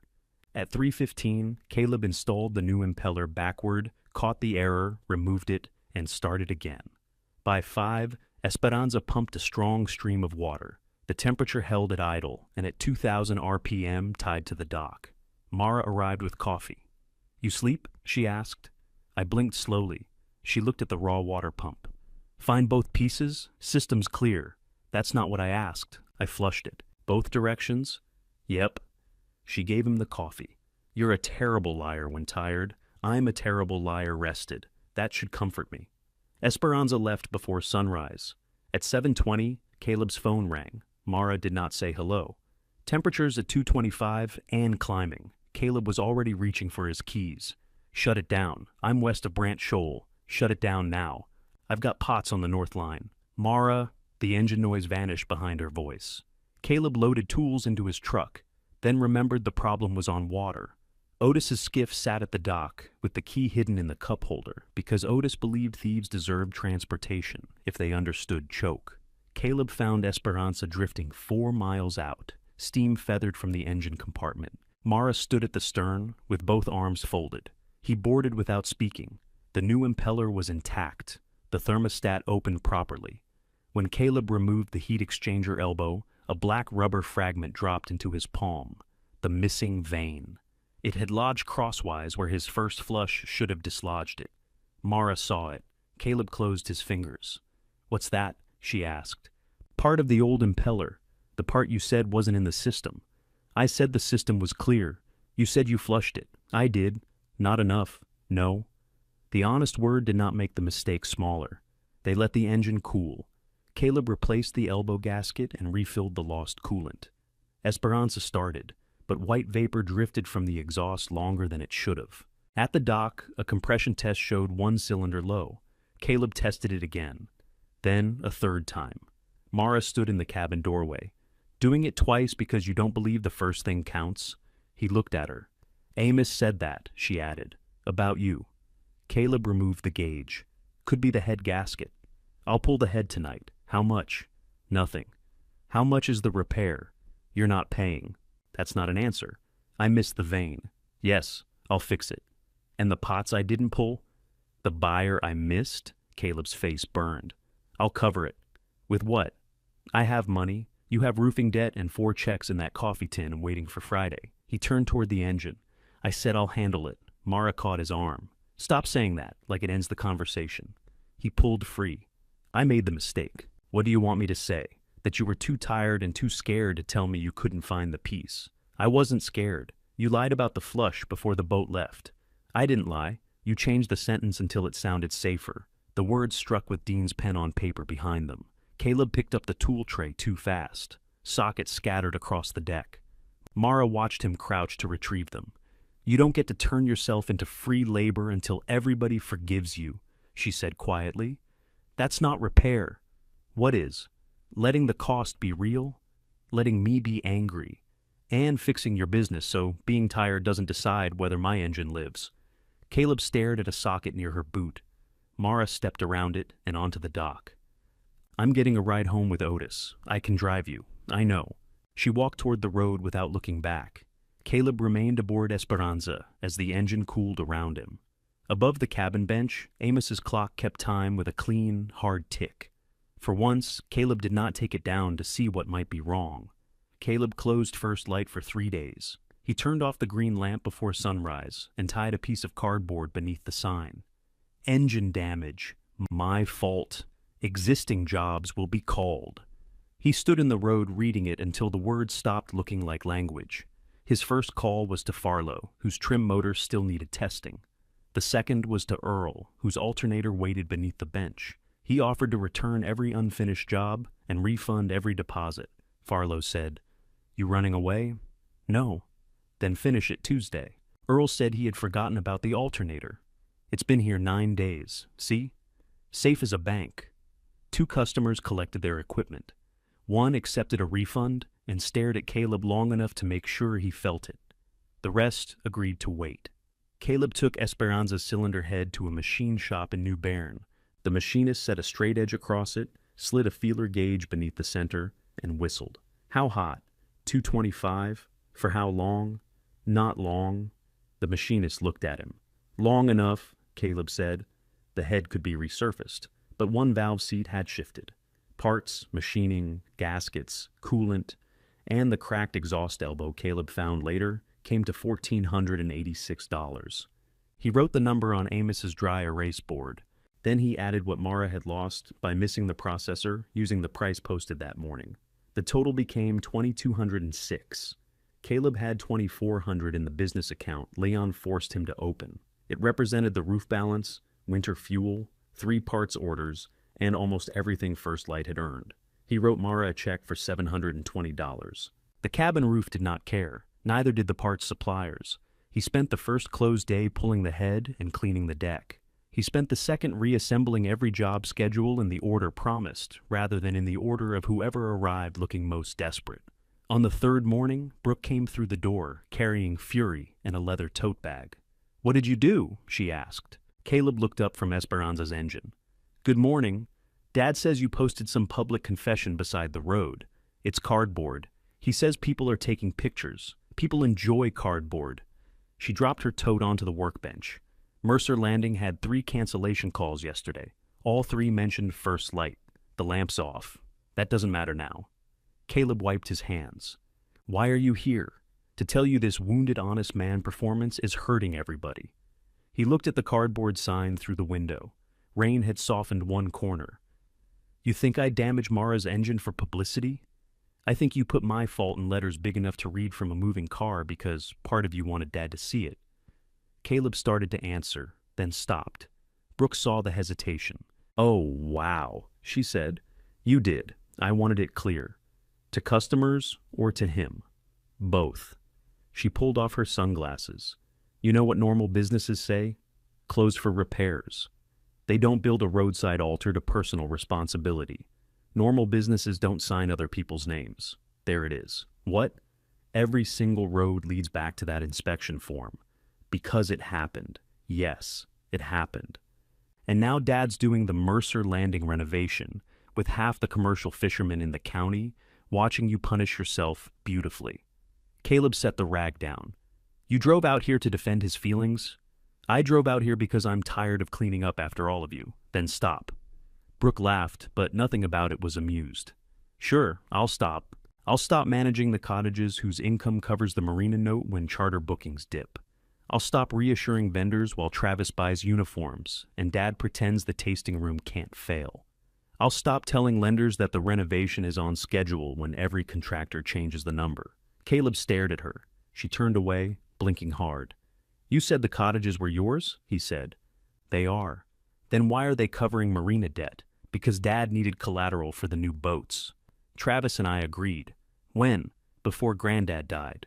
"Why?" "Because Dad said this was our chance to make the family business worth inheriting."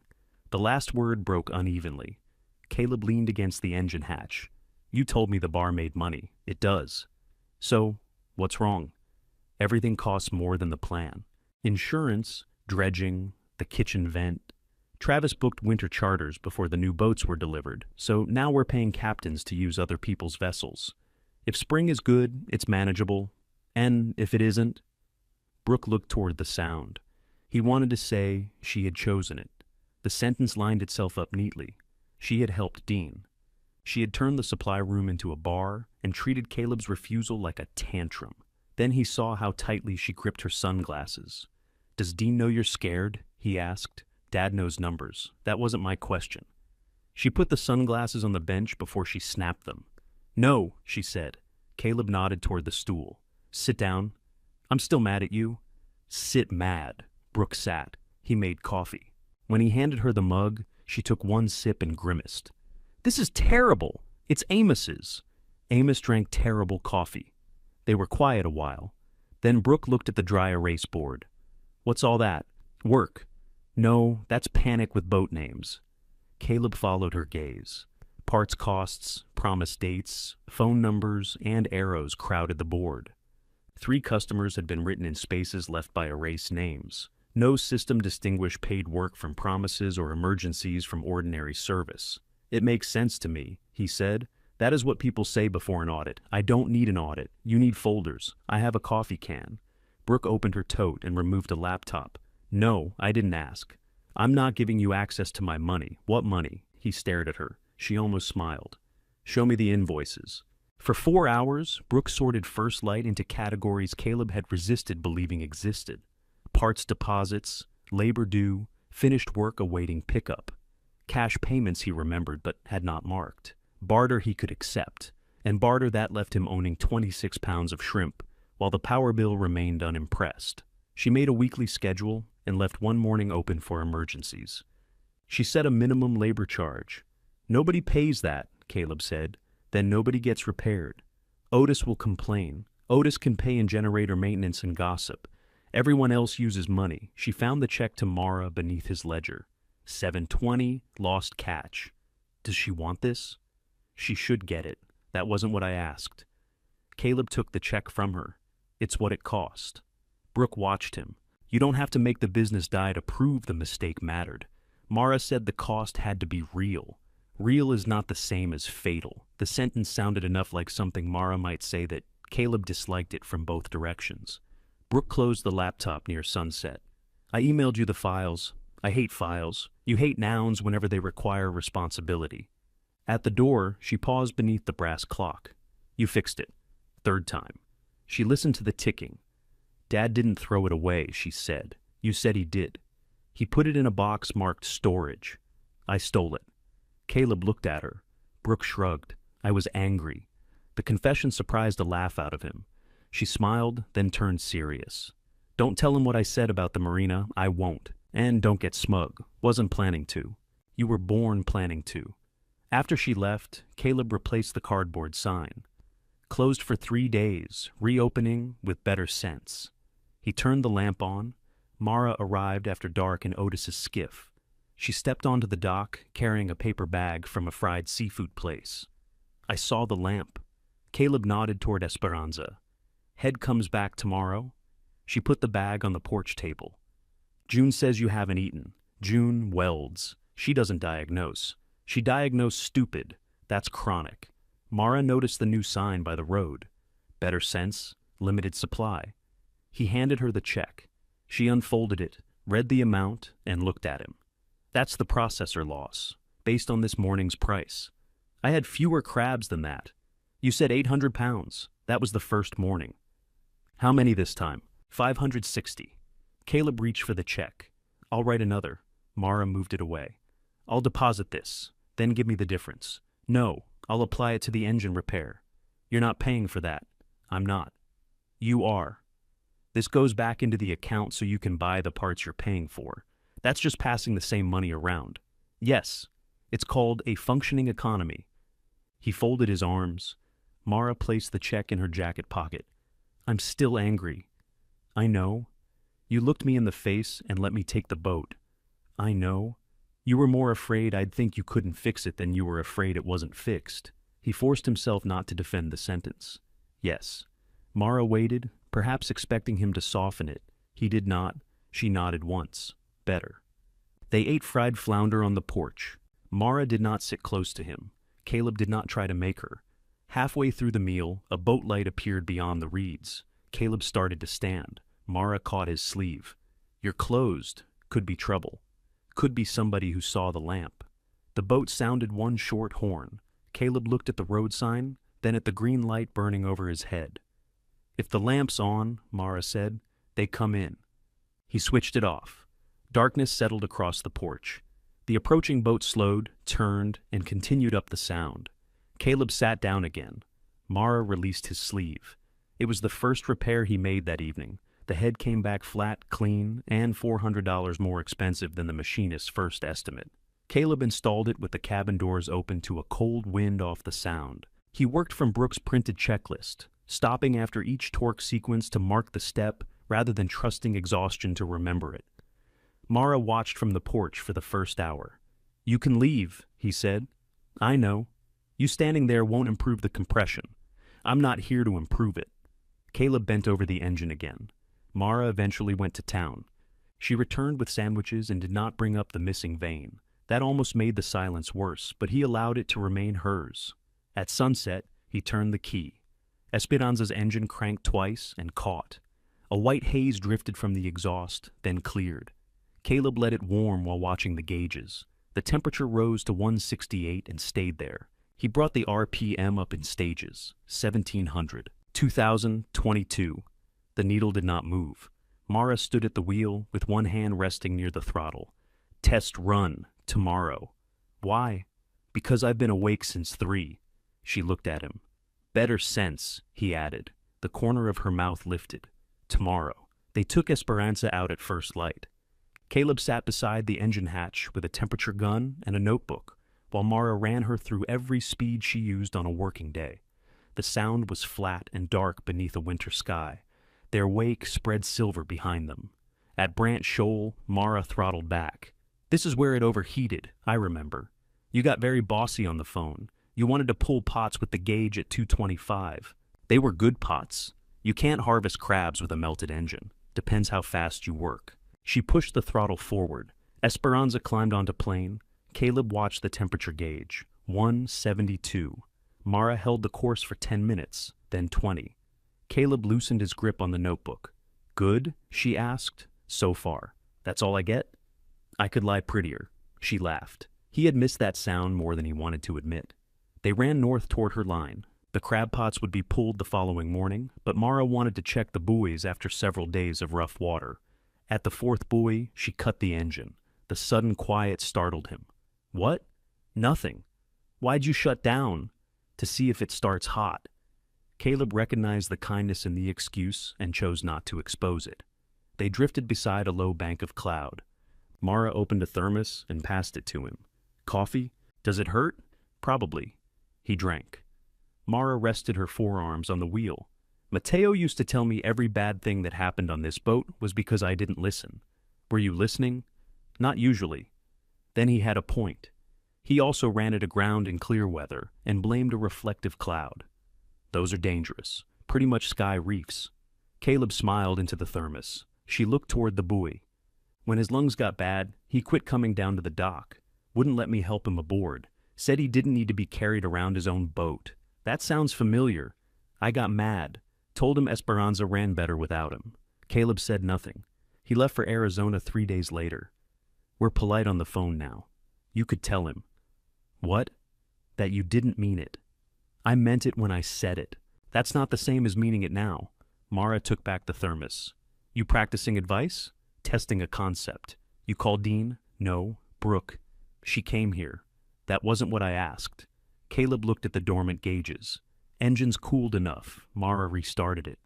Esperanza caught immediately. The test run lasted another hour. When they tied up, Caleb wrote the final readings on the invoice and handed Mara a folder containing every part receipt, the machine shop bill, and the amount First Light had absorbed. You made a folder, she said. Brooke made a folder. I resented it into compliance. Mara examined the total. This hurt. It did. You still open Monday? Yes. Then maybe it costs the right amount. She signed the completion line. Her hand brushed his when she returned the pen. Caleb looked at her. Mara did not move away. The brass clock ticked behind them. Esperanza's engine cooled with small metallic clicks. Mara leaned in first. The kiss was brief, salt and coffee and uncertainty. When she stepped back, Caleb's hand was still lifted near her waist without having decided where to go. That doesn't mean I'm not angry, she said. I assumed it meant the engine passed. It did. Good compression? She pushed the folder against his chest and walked to the boat. First Light reopened with posted prices, a real appointment calendar, and an emergency surcharge Caleb hated until 3 captains paid it without complaint. Otis handled arrivals 1 morning a week in exchange for dock space and coffee. His job consisted mostly of writing names on tags and preventing people from putting seized engines directly in the kitchen. Caleb turned the lamp off at 7 in the evening. The first time he did it with work unfinished, he stood beneath it for several minutes, fighting the conviction that somebody would need him the moment darkness came. Nobody did. The second time, Mara took him to dinner in Byboro. He kept his phone face up on the table. She turned it over. The third time, Dean called. Caleb and Mara were replacing Esperanza's aft deck boards. She had measured each opening twice and accused him of cutting once with excessive optimism. His phone vibrated on the workbench. Dean. Caleb let it ring. It stopped, then began again. Mara drove a screw into the new board. Answer it. You turned my phone over at dinner. You stared through the table. Caleb wiped sawdust from his hand and answered. Dean's voice came without greeting. Kingfisher's dead at Garbican Shoal. What do you mean dead? Lost electrical. Travis has checked the battery. Caleb closed his eyes. That tells me nothing. We have 6 clients aboard. Call your mechanic. He's in Hatteras. You offered me that job because you needed another mechanic. This is not the time. It never was.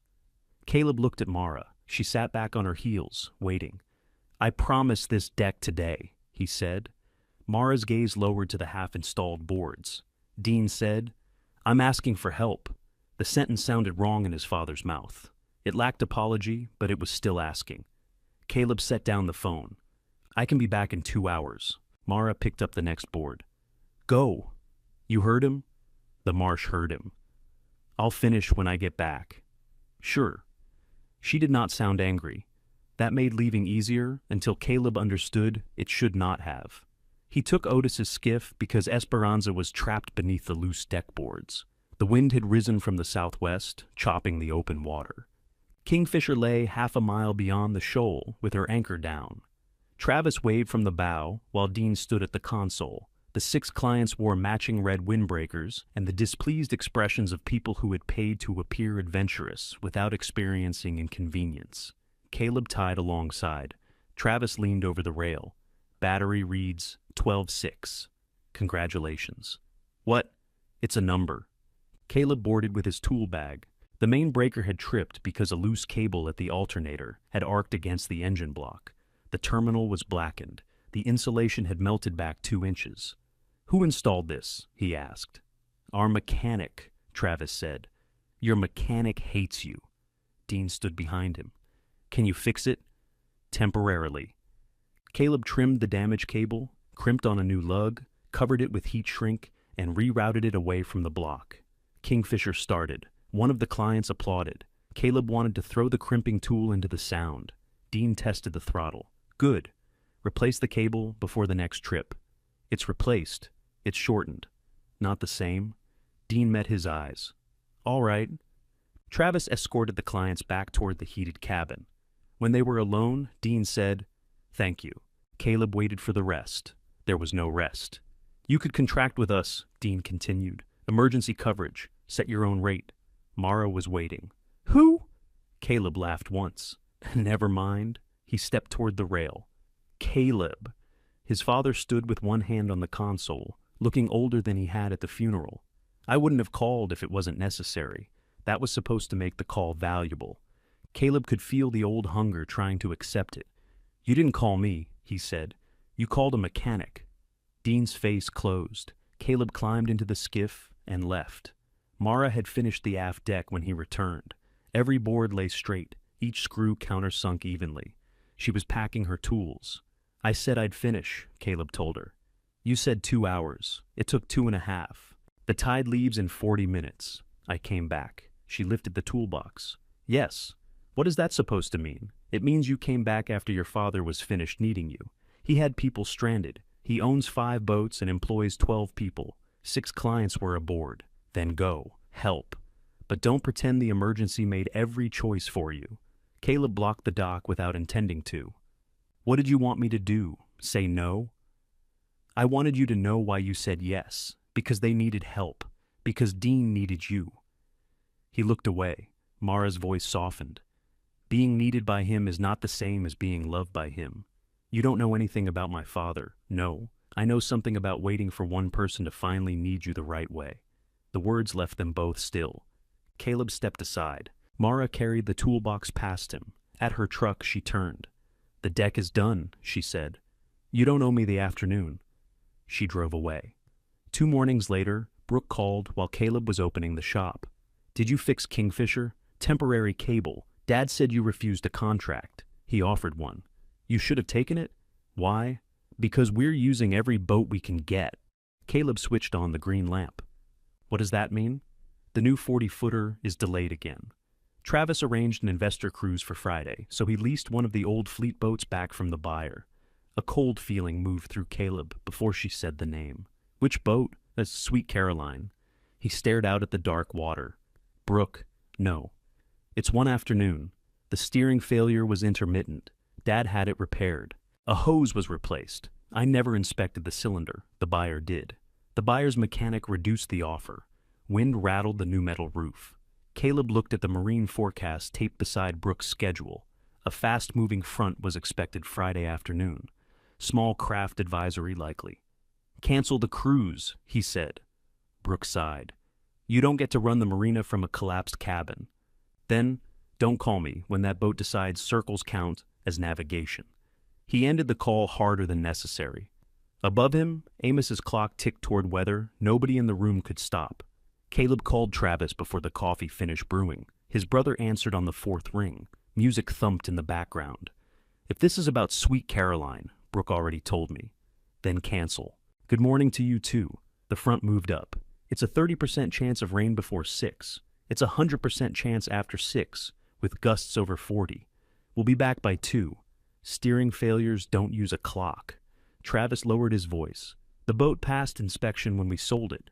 The buyer reduced the offer because it needed work, and he did the work. Who rebuilt the cylinder? I don't have the invoice in my pocket? Then find it. A door opened and closed behind Travis. The music disappeared. This is an investor trip, he said. 2 people, short run, lunch aboard, back before weather. Use Kingfisher. Kingfisher's cable won't arrive until Monday. Use any other boat. The new ones are booked, so unbook one. Do you hear yourself? Yes. You left. Remember? You don't get to walk out of the marina, set up a folk art repair shop in a swamp, and then call before dawn to approve our schedule. Caleb looked at the lamp burning above the porch. Boats moved through the darkness toward other docks. I'll inspect Sweet Caroline today, he said. No charge. We have a mechanic. Your mechanic shortened a burned cable and called it replaced. You did that. I called it temporary. Travis breathed out slowly. Come at 4. After the lunch charter. I'll be there. Don't bring an audience. Caleb hung up. He reached Mercer Landing at 3:45. White lights glowed beneath the tasting room awning. Tall heaters stood on the deck where net bins had once been stacked, their flames dancing inside glass tubes. A group of tourists drank something orange while a musician played guitar beside a painted sign reading Soundside Sundowns. The marina looked prosperous from the parking lot. Closer, Caleb saw an extension cord taped across a walkway. 2 empty slips where the delayed boats should have been, and Kingfisher tied at the service dock with her engine hatch open. Sweet Caroline returned at 4:10. Travis stood at the wheel in his navy polo, smiling while passengers stepped ashore. He had always been good at smiling through arrival, as though any trouble before the dock belonged to a different version of the day. Caleb waited until the passengers left. You're early, Travis said. You're late. 10 minutes. Weather takes that personally. Dean came out of the office carrying a tablet. This necessary? No, Travis said. Yes, Caleb said. Dean looked between them. Do it. The steering cylinder appeared clean. The hoses had been replaced, including the worn return line. Caleb opened the fluid reservoir, checked for contamination, and had Travis turn the wheel while he watched the ram travel, smooth at the dock.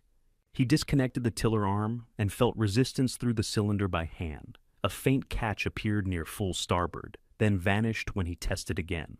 When was the cylinder rebuilt? Caleb asked. Travis opened a folder on his phone. March. Seals, gland, rod polished. Pressure test, passed.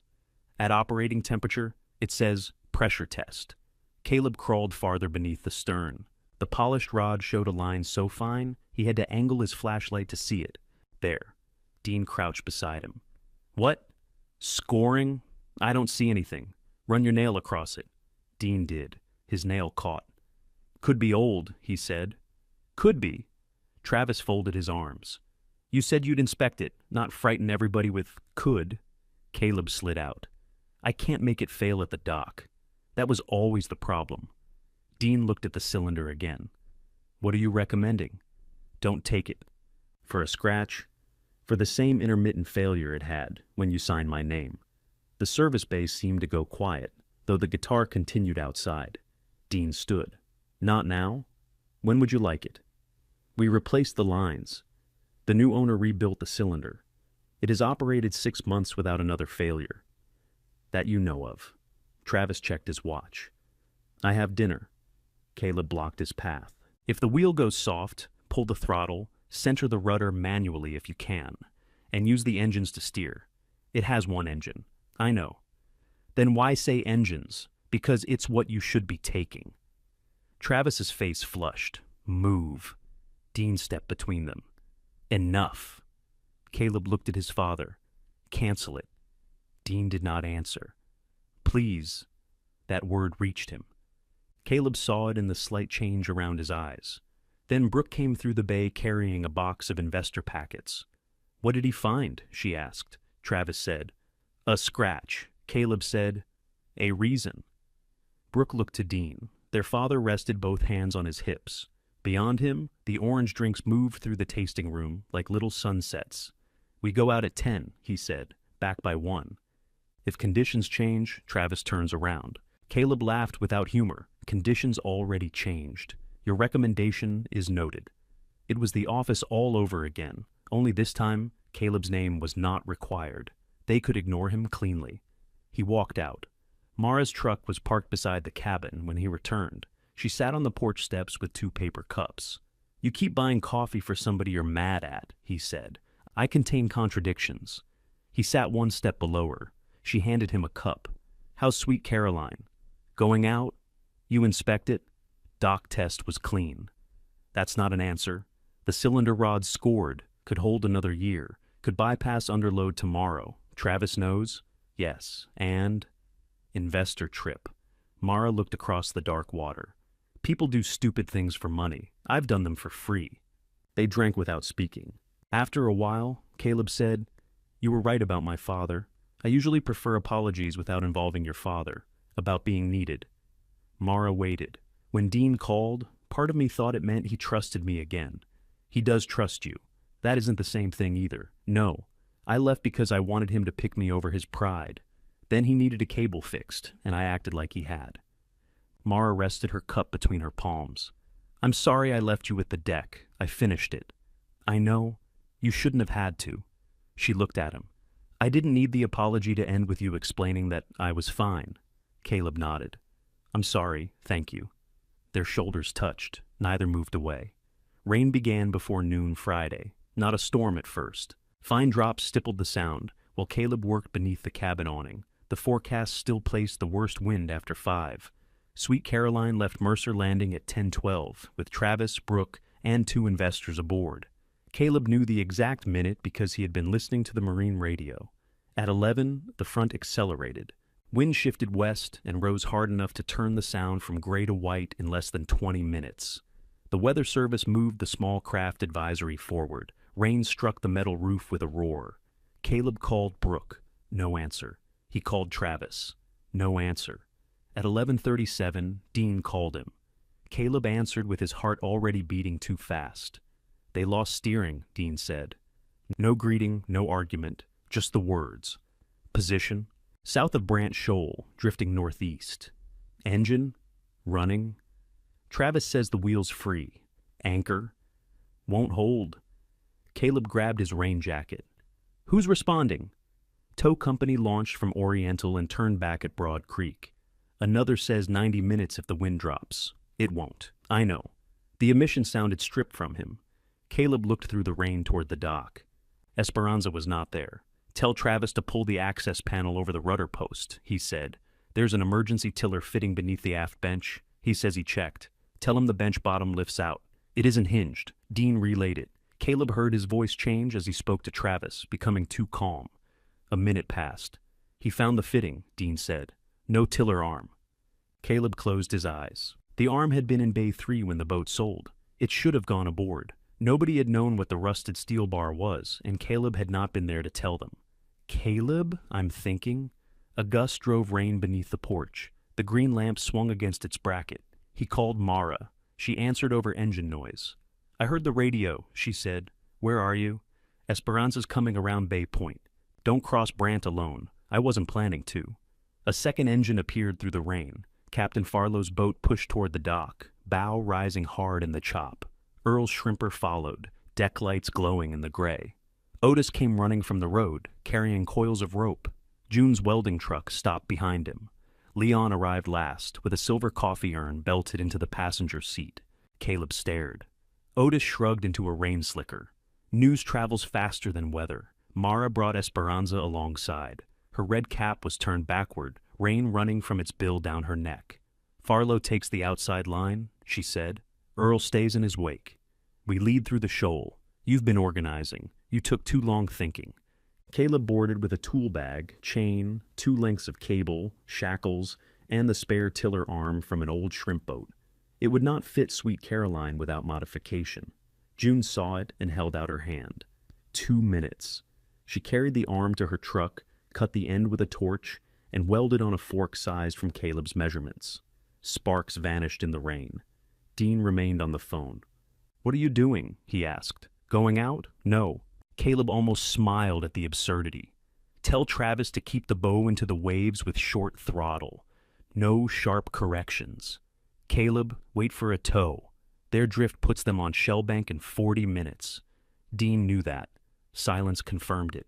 June plunged the glowing tiller arm into a bucket. Steam rolled around her. Leon pushed the coffee urn into Otis's arms. For when everybody's done being heroic and stupid.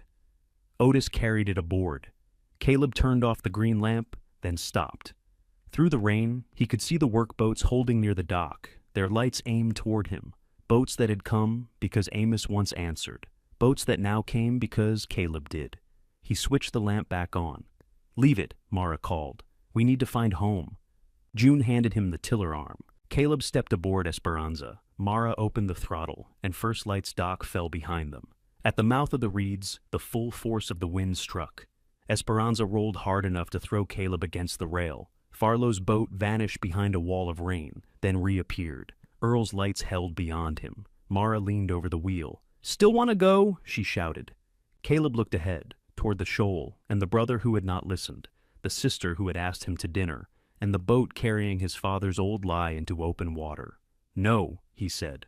Mara pushed the throttle forward. Good answer. Esperanza hit the first steep wave bow on. Water rose above the windows, turned the world green for half a second, then broke across the roof. Otis gripped the passenger rail with one hand and protected Leon's coffee urn with the other. "Priorities!" Mara shouted. "Coffee don't swim!" Caleb braced against the console and watched the depth finder, Brant Shoal, climb beneath them, 12 feet becoming 9, then 7. Wind drove spray flat across the surface until the water seemed to smoke. 2 points east, he told Mara. "I know the channel. Bar moved after the storm." "What storm?" "The one that took the cabin roof." Mara corrected east without acknowledging it. Esperanza dropped into a trough, hard enough to rattle every tool in Caleb's bag. Farlow's boat appeared off their port quarter. Earl followed farther back, his shrimper's high bow breaking through the chop more heavily, but holding its line.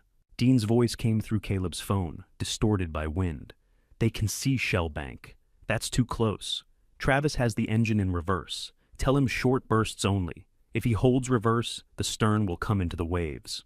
Caleb switched to the VHF. "Sweet Caroline, First Light. Do you copy?" Static. Then Brooks' voice came through, thin but clear. "We copy." "Not Travis." "Brooke, what's your heading?" "Whatever the water wants, read the compass." A pause. 035, no, 028. "It won't hold. Can you see us?" "Not yet." Caleb looked ahead. Rain had reduced the world to 50 yards of gray. "Sound your horn." A faint blast answered from somewhere beyond the shoal. Mara turned toward it. Again, Caleb said into the radio. The horn sounded closer and farther east than expected. Mara swore and spun the wheel. Esperanza slid down a wave broadside, rolled, then climbed the next at an angle. Sweet Caroline appeared through the rain with her bow pointed south and her wake moving northeast. Travis stood at the open stern, one arm wrapped around a support. Brooke was at the console. 2 figures in red windbreakers sat on the deck wearing orange life jackets. The boat lay less than 300 yards from Shellbank. "Farlow, take her bow," Caleb called over the radio. "Earl, stay outside and keep us off the bank." Farlow answered, "Copy." Earl said something mostly swallowed by static, but his boat turned. Mara brought Esperanza along Sweet Caroline's lee side. The 2 hulls rose and fell at different times, closing the gap, then tearing it open. Travis threw a line. It fell short. "Again!" Mara shouted. He coiled it with wet hands. Caleb saw his brother's face. No polished smile, no irritation. Just fear held barely enough to remain useful. The second throw reached Otis, who caught it around his forearm and hauled the boats closer. Caleb clipped a safety tether to his belt and secured the other end around Esperanza's rail. Mara grabbed his sleeve. "No. I have to get aboard. Wait until Farlow has the bow. They hit Shellbank first." A wave slammed the hulls together. Rubber fenders screamed between them. Travis crouched at Sweet Caroline's rail and reached across. Caleb stepped onto Esperanza's gunwale. The boats separated. For 1 second, there was nothing beneath his forward foot but black water. Travis caught the shoulder strap of his life jacket and pulled as Caleb jumped. They landed together on Sweet Caroline's deck. Caleb's tool bag struck the rail. The zipper tore open. Sockets, pliers, and the modified tiller arm spilled across the deck. A wrench vanished through the scupper. Travis grabbed the arm before it followed. "What is this?" he shouted. "Steering. I found the rudder post." "Show me."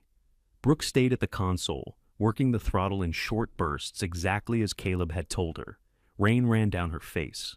One of the investors crouched beside the other, who had blood on his forehead from striking something when the steering failed. "He's conscious," Brooke said. "Cuts shallow. Keep him in the life jacket. He wants to know if we're going to sink." The injured man looked at Caleb. "No," Caleb said. It was not a pretty lie. It was the only kind the moment allowed. Farlow crossed ahead of them. Otis stood on Esperanza's bow with a coil of heavy line. On the second pass, he threw. Travis caught it and wrapped it around the forward cleat. The line came taut. Sweet Caroline's bow swung away from Shellbank. Everyone on deck moved half a step with the force. Caleb crawled beneath the aft bench. The access hatch had been removed. The top of the rudder post turned loosely as waves shoved the blade below. The cylinder rod had extended hard to starboard and stopped. Fluid streamed past the gland seal. "Bypassing?" Travis asked. "Yes." "So you were right. Get me the chain." Travis did not move. "Caleb, not now." His brother brought the chain. They disconnected the failed cylinder from the tiller head. Caleb fitted June's fork over the emergency post. It was half an inch too wide. "Doesn't fit," Travis said. "It fits loose." "That sounds bad. It's steering, not furniture." Caleb packed the gap with 2 steel washers from his bag and drove a bolt through the fork. The tiller arm rose from the post at an ugly angle but turned the rudder. He wrapped chain around the arm and shackled it twice. Cable. Travis handed him the first length. Caleb attached one cable to the port side of the arm, led it through a stern fair lead, and brought it onto the deck. The second ran starboard. Pulling one would turn the rudder. Easing it while pulling the other would bring it back. It required 2 people and constant attention. Mara came over the radio. "You have steering? Primitive. Primitive gets home." Another wave hit. The investor nearest the cabin slid across the deck. Brooke caught the back of his life jacket and hauled him against the bench. Caleb stared at her. "What?" she shouted. "Nothing." "Stop looking surprised and fix something." Farlow's tow line strained ahead. His boat could hold Sweet Caroline off the bank, but not tow her through the full wind alone. Earl moved to the port quarter and passed a second line. Caleb placed Travis on the starboard cable and took the port. "When I say left, you ease and I pull. Right, reverse. I understand left. You asked why a boat needed more than one hydraulic line." Travis looked at him across the tiller arm. "Really? No, not really." Brooke pushed the throttle forward. The engine answered. "Left," Caleb shouted. He hauled the port cable. Travis eased starboard. The tiller arm moved 6 inches, chain grinding against steel. Sweet Caroline's bow came around behind Farlow. For 3 minutes, the system worked. Then, the port cable slipped from Caleb's wet glove. The rudder snapped right. Sweet Caroline turned toward Esperanza. Mara opened her throttle and pulled away, but the charter boat's bow struck Esperanza's stern quarter. Fiberglass cracked. Otis fell against the coffee urn and went down. "Mara!" Caleb shouted into the radio. "I'm here." "Otis?" A moment passed. Otis's voice came faintly. "Coffee's dead," Mara said. "He's fine." "Urn's not," Otis added. Caleb retied the port cable around a short pipe for a handle. His palms were bleeding where the wire had cut through the gloves. "Again," Brooke said. He and Travis pulled together. Farlow guided the bow west. Earl held the stern off Shellbank. Esperanza moved ahead to mark the deepest water through the bar. Slowly, at less than 3 knots, the 4 boats crawled away from the bank. The injured investor began vomiting over the lee rail. The other held his jacket and apologized to everyone, though it was unclear for what. Rain kept coming. By the time Shellbank disappeared behind them, Farlow's engine temperature was rising. Earl's tow line had chafed halfway through its outer braid. Sweet Caroline's rudder post was hot from the chain grinding against it. The wind rose again. Mara's voice came over the radio. "We can't cross the open sound like this." Caleb knew she was right. Mercer Landing lay 9 miles west. with an exposed approach and its new floating guest pier broadside to the wind. North Creek? Travis suggested. Too shallow on this tide, Caleb said. Then where? Caleb pictured the coastline, the cuts through marsh grass, the narrow channel beside Little Heron Point. The cabin's dock sat inside the lee, protected from a west wind. 12 new feet of boards, one reinforced piling, one older outer section he still did not trust. First light. Travis stared at him. Your dock holds one boat. It's going to learn. Caleb called Dean. We have them off Shellbank, he said. His father exhaled. Caleb had not realized Dean was holding his breath. Bring them to Mercer. We can't. The South Pier is clear. The South Pier is exposed. Farlow's overheating, and we're steering Sweet Caroline with cables. Then where? My place. Silence. Caleb tightened his grip on the makeshift handle. Tell June we need every line she can find. Tell her brace the outer piling and clear the yard. Get dry clothes, blankets, first aid supplies. I'm at the marina, then drive. He ended the call. They could not make Little Heron Point before dark at 3 knots. An oyster creek behind Brant Island offered enough shelter to wait out the hardest wind. Mara led them in. Earl and Farlow dropped anchors on opposite sides of Sweet Caroline, while Caleb and Travis kept the rudder centered. For 7 hours, the boat strained against their lines. The investors stayed in the cabin under blankets. Brooke cleaned the cut on the injured man's forehead and found crackers nobody wanted. Travis sat on the aft deck beside the tiller cables. Caleb wrapped his palms with gauze from the first aid kit. You warned me, Travis said. Caleb tied the bandage with his teeth. I thought you wanted the trip to fail, Travis continued. I wanted you to cancel. I know that now. You knew it yesterday. Travis looked toward the black windows. I needed Dad to see I could bring in the investors. There it is. His brother's mouth twisted. Don't what? Act like you're the only one he makes stupid. Caleb leaned against the wet bulkhead. Travis rubbed both hands over his face. When you left, he started calling me first. That what you wanted? Yes. The answer was immediate and miserable. Then every call meant something was wrong, Travis said. A booking, a motor, a contractor. He never called because he wanted to hear me. Caleb looked at his brother's ruined leather shoes, soaked black and streaked with grease. You could have called me, Caleb said. You would have enjoyed it. Probably. Travis laughed once. Caleb looked at the cables between them. I still would have answered. Near 3 in the morning, the wind dropped below 20 knots. Rain softened to mist. They raised anchor and started home. Esperanza led through the narrow channel. Farlow's boat held Sweet Caroline's bow. Earl steadied the stern, and Caleb and Travis worked the cables in the dark. As they rounded Little Heron Point, the fog lifted enough to show the cabin. The green lamp burned above the porch. June had lined the dock with every work light Caleb owned. Leon stood in the yard beside a new coffee urn. Dean waited at the end of the reinforced piling, raincoat open, one hand gripping a line. Sweet Caroline entered first. Behind her came Farlow, Earl, and Esperanza, their lights filling the mist from bank to bank. Caleb guided the final turn. Left. Travis eased. Caleb pulled. The hull settled against the dock without striking it. Dean caught the bowline. For a moment, nobody moved. The engine idled. Water tapped the boards. Amos's lamp cast a green curve across Dean's gray hair. Caleb stepped ashore. His father looked at the blood soaking through the bandages on his hands. He reached toward him, stopped, and closed his fingers around empty air.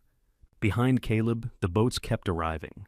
Caleb looked past Dean toward the dock. Take that stern line. His father caught it without argument. Farlow brought his boat against the outer piling, while June shouted directions from shore. Earl held in the channel until Mara cleared Esperanza from Sweet Caroline's quarter. Otis stepped onto the dock, carrying the dented coffee urn like a casualty. Leon examined it. Can it be saved? Have to run tests. Don't give me false hope. The absurd conversation loosened something in the yard. People began moving again. Brooke helped the investors ashore. The man with the cut swayed when his feet reached solid ground, and June sat him in the intact porch chair before he could object. She removed Brooke's bandage, inspected the wound, and replaced it with a cleaner one. You a nurse? He asked. Welder. He stared at her. Same principle, June said. Keep the inside in. The second investor accepted coffee from Leon and held the cup with both hands. His red windbreaker had torn beneath one arm. He looked at Caleb. "You run this place?" "Some days." The man glanced at the collapsed section of kitchen still partitioned behind heavy plastic, then at the collection of boats crowding the dock. "Interesting operation. That's a kind word for it." Brooke sat on the porch step. Water ran from her hair and collected beneath her boots. When Caleb came close, she grabbed the front of his jacket and pulled him into her. The hug was fierce and uncomfortable. His bandaged hands hung uselessly at his sides. "You're hurting me," he said. "Good." Her voice broke against his chest. He lowered one arm around her shoulders. Travis remained aboard Sweet Caroline, staring at the emergency steering. The chain had chewed bright scars into the tiller arm. Both cables were frayed where Caleb and Travis had pulled against them. Dean stepped onto the boat. "We'll have her towed to the marina when the wind settles," he said. "No," Travis answered. Dean paused. "No what?" "No more patching it." "Nobody said patch. Caleb warned us.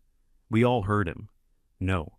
Travis looked toward the porch, where the investors sat wrapped in blankets. "He warned me before we bought the new boats. He warned us yesterday. I went anyway." Dean glanced at the two men. Travis saw it. "Don't worry, they already know." The injured investor touched the fresh bandage above his eyebrow. "We know." Dean's face tightened. "This isn't the place." "Where is?" Travis asked. Dean looked as if he might answer with anger. Then his gaze dropped to the improvised tiller. "There isn't one," he said. It was not an apology, but it was the first time Caleb had heard his father decline a hiding place. The road remained flooded, and the wind still pushed hard through the live oaks. Everyone stayed. The cabin had one dry room large enough for 12 adults, if nobody valued dignity. June found blankets in the storage chest. Leon heated canned soup on the camp stove and added enough pepper to disguise its origin. Brooke wore one of Caleb's work shirts over her wet clothes. The sleeves hung past her hands. Travis sat on an overturned bucket in borrowed socks because his leather shoes had become small brown aquariums. Mara took the stool beside the workbench. A bruise darkened one cheek where Esperanza's console had struck her. Caleb touched it with 2 fingers. She winced. "That your medical technique? June's busy. Then keep the inside in." He looked toward the dock. Esperanza's stern quarter showed a pale crack beneath the rub rail.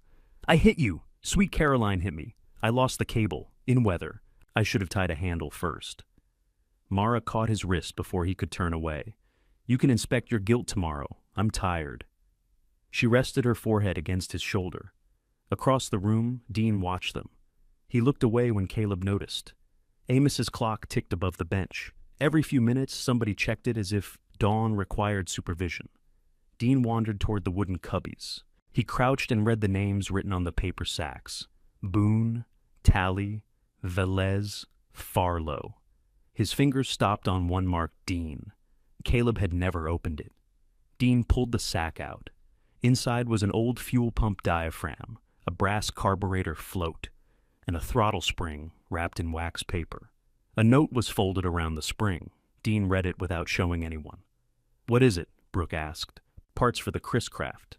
"What Chris Craft?" "My first boat." Dean sat back on his heels. "Dad sold it 40 years ago." Nobody spoke. He folded the note along its existing creases and returned it to the sack. "What did it say?" Caleb asked. Dean slid the bag into its cubby. Said, "I'd need the spring eventually." "That sounds like him." "Yes." The word came out rough. Around 4:30, the rain stopped. Fog thickened across the sound, trapping the dock lights in white halos. Farlow and Earl slept aboard their boats. The investors stretched out on the cabin floor. Brooke used Caleb's folded jacket as a pillow. Caleb found Dean alone at the end of the dock. His father stood beneath the green light, with both hands in his raincoat pockets. Sweet Caroline moved beside him, restrained by 4 lines. "You should get dry," Caleb said. "So should you." Neither moved. Dean looked toward the boats in the fog. "All those people came when you called. They heard the radio." "Don't do that." "Do what?" "Make less of it so nobody can take it from you." Caleb glanced at him. Dean's eyes remained on the water. "I thought I taught you that," he said. "Maybe I did." "You taught me a man's name means he was there." Dean closed his eyes briefly. Caleb waited. This time he did not rescue him from the silence. "I signed your name," Dean said. "I knew you wouldn't." "Yes. I told myself the steering had passed at the dock. I told myself the sail kept everybody working. Then you said no in front of Travis, and all I could hear was my own son telling me I didn't get to decide. You didn't, I know. The answer was too late, but it was not nothing." Dean rubbed his thumb over a crack in the piling. "I was wrong." Caleb had imagined hearing those words so many times that the real ones seemed smaller. They did not reopen the office door or put the keys back on his belt. They did not return the year above Leon's bait shop. They did not let Amos say what he had waited too long to say. "I don't know what to do with that yet," Caleb said. Dean nodded. "Come back anyway," he said. "Not as an employee. We could combine the service work. You'd run it." Caleb almost smiled. Even stripped of his certainty, Dean tried to rebuild with ownership. "No, you haven't thought about it. I have. Mercer Landing has proper bays, lifts, inventory. You're doing good work out here, but this road floods. The dock barely held tonight. It held. This place will always be one storm from trouble. So is yours."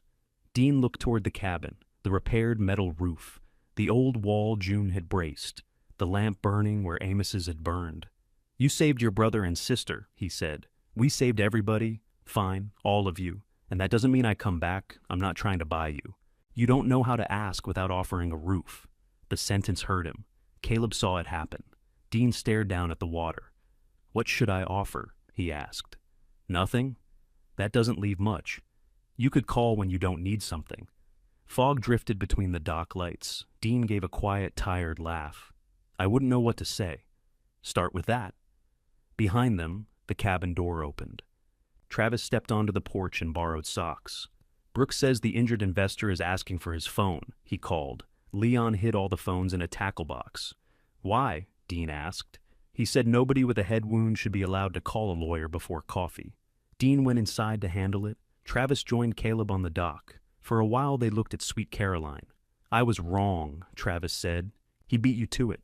"Dad said that?" "Don't sound so offended." Travis rubbed his arms against the cold.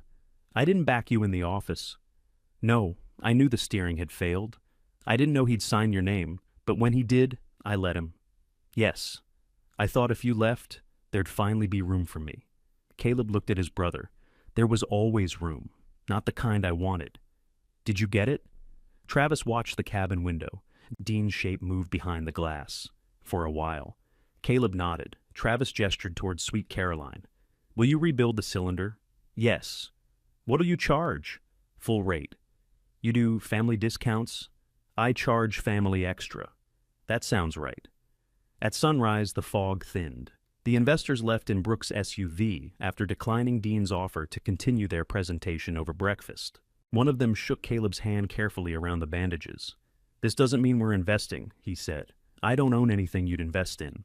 The man looked at First Light's crowded dock. "You might?" Caleb did not mistake the comment for a prophecy. By the following week, the man sent a thank you card and nothing else. That was enough.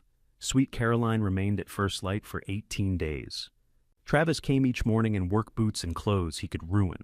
He helped Caleb remove the cylinder, order a new rod, and rebuild the assembly properly. The first time Caleb told him to clean the workbench, Travis asked which employee handled that. Caleb handed him a rag. Brooke resigned from Mercer Landing's marketing operation before Christmas. She did not escape the cottage loans, and Dean did not forgive the timing. She sold one of the 3 cottages rather than let the marina decide the fate of all of them, paid down the debt tied to her share, and moved her office into the smallest remaining rental. When she told Caleb, she stood beneath the First Light sign, pretending the cold made her eyes water. "I'm starting over with 2 houses and no tasting room," she said. "Sounds appropriate." She hit his arm. Then she took over First Light's monthly books for an actual fee, because Caleb had learned that gratitude did not pay honest labor. Their first bookkeeping meeting ended with Brooke accusing him of hiding invoices, and Caleb accusing her folders of multiplying in darkness. They had dinner afterward. Dean did not come. He called the following Sunday at 7 in the evening, when the lamp was off. Caleb answered. "Wasn't sure you'd pick up," Dean said. "Wasn't sure either." There was a pause. "You eat?" Dean asked. "Yep." "What?" "Food." Dean grunted. Your conversation's gotten expensive. You calling about a boat? No? Another pause. Caleb waited.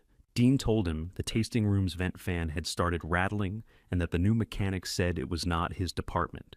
Caleb told him it was probably a loose bearing and did not offer to drive over. The call lasted 6 minutes. The next week it lasted 9. Mercer Landing did not collapse. It became smaller than Dean had planned. The investors passed. One delayed charter boat was canceled. Travis converted an unused bay back into a repair area and put gloves on the shelves near the register. Dean complained that they sold slowly. Caleb told him to give it 6 years. First Light became a business by degrees instead of miracle. The roof was paid off in February. The road flooded twice in March. Caleb raised his labor rate again in April and lost one customer who returned 3 weeks later with an apology and a ruined starter. Otis continued handling one morning a week. June welded a proper cradle for the outer piling and accepted a check without hiding it under anything. Leon replaced the lost coffee urn, then labeled it rescue equipment so nobody used it casually. Mara's stern repair took 2 weekends because she rejected Caleb's first fiberglass color match as sad oatmeal. She kept the invoice, paid it in full, and kissed him after criticizing the sanding. She called Mateo from the porch one evening. Caleb stayed inside and tried not to listen. He heard her say, Esperanza ran better than ever, then heard a silence long enough to hold years. I was angry, Mara said. That doesn't mean I wanted you gone. Later, she came inside with red eyes and asked whether he had coffee. He made it without advice. By summer, one of her mugs lived beside his sink. By autumn, she had a key to the cabin and another to the tool shed. She still arrived by boat more often than by road, sometimes before dawn, sometimes after the lamp went dark. If Caleb was working too late, she turned it off herself. On the anniversary of Amos's death, Caleb woke before the clock alarm. The cabin was quiet. Mara slept with one arm across his side, her hand resting over the scar the wire cable had left on his palm. He eased out from beneath it and dressed in the dark. Outside, the sound lay black and still.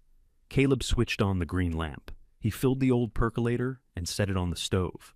Amos's coffee tins remained above the bench, though Caleb had replaced their contents so many times that only the labels were original.